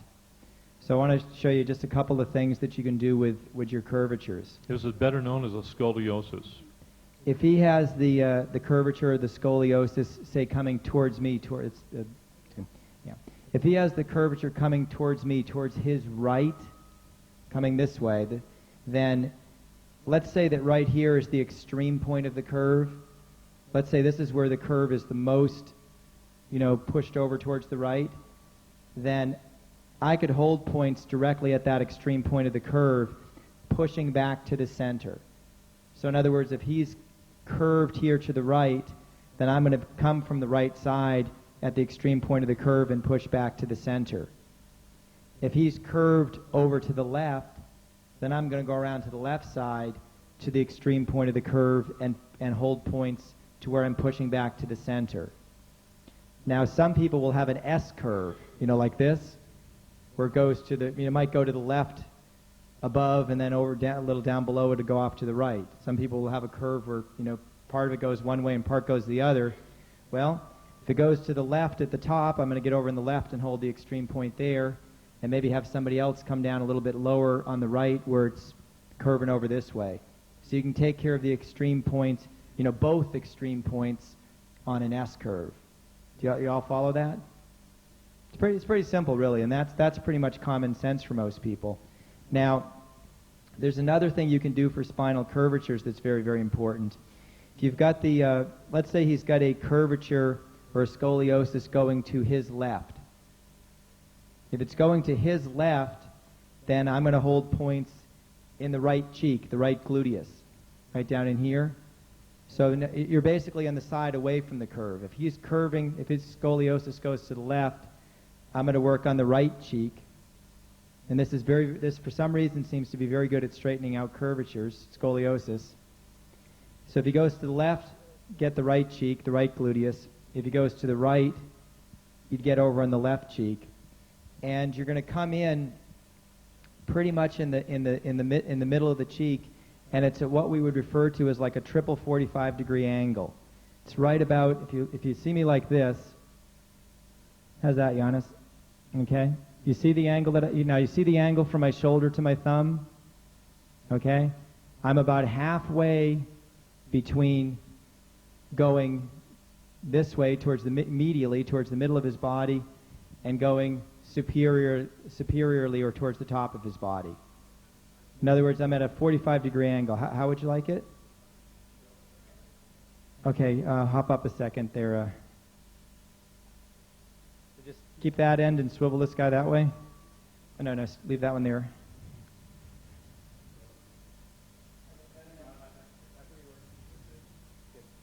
Okay. Doug, may I share something here? Mm-hmm. Before you even work on the back again, look at the sclera of the eye and look at the iris of the eye. Check the hips in the iris, and remember the hips, the pelvis, the front of the pelvis, so to speak, will be roughly at 5 o'clock, while the others at 7 o'clock. Okay, your front and back will vary. Remember we talked about that. And then you'll always check for the spinal area that we expressed during the sclerology portion of our class. And always check for that line that comes down roughly from 7:30, maybe from about 8 o'clock to 7 o'clock, for example, in your left eye, or roughly in the right eye, which would be roughly from about 4 o'clock to roughly 5 o'clock, somewhere in there.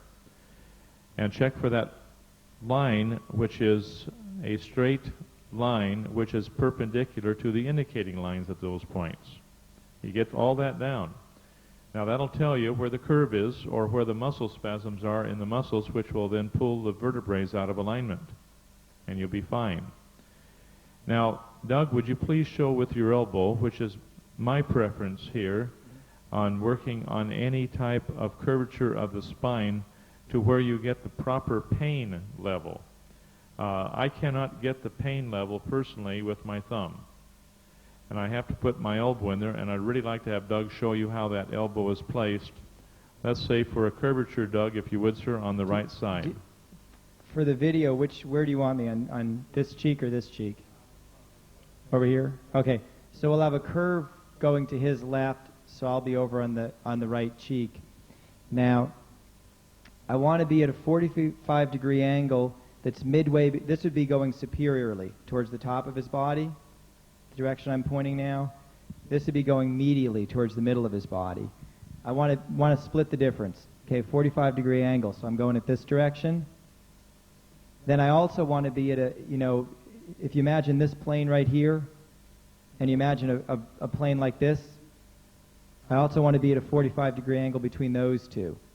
Okay? So I'm 45 degrees between superior and medial, and I'm also 45 degrees between, say, superior and anterior. Okay, can you show how the elbow would go now? I'm going in a second. So I'm coming in right at this. I'm going to come in at this angle. Now, if I'm going to hold this with an elbow, what I've really got to work on is getting the right angle from my shoulder to my elbow, so I get both 45-degree angles. Helena, could you hold the...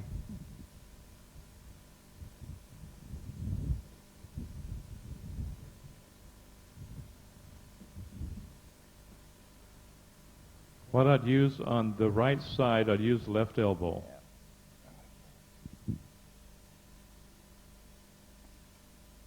He's a little one. I keep sliding off. Okay.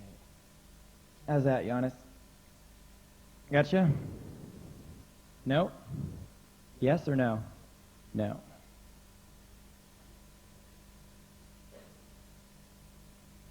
There we go.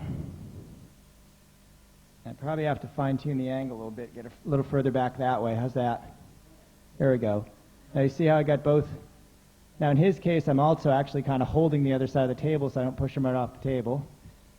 But you see you see the angle that, there we go. Well, that's allowed. You can do that because sometimes you have to get, the angle will differ from one person to another. Okay, so that's about what you want, but it's, you definitely have to play around to get just the right angle there.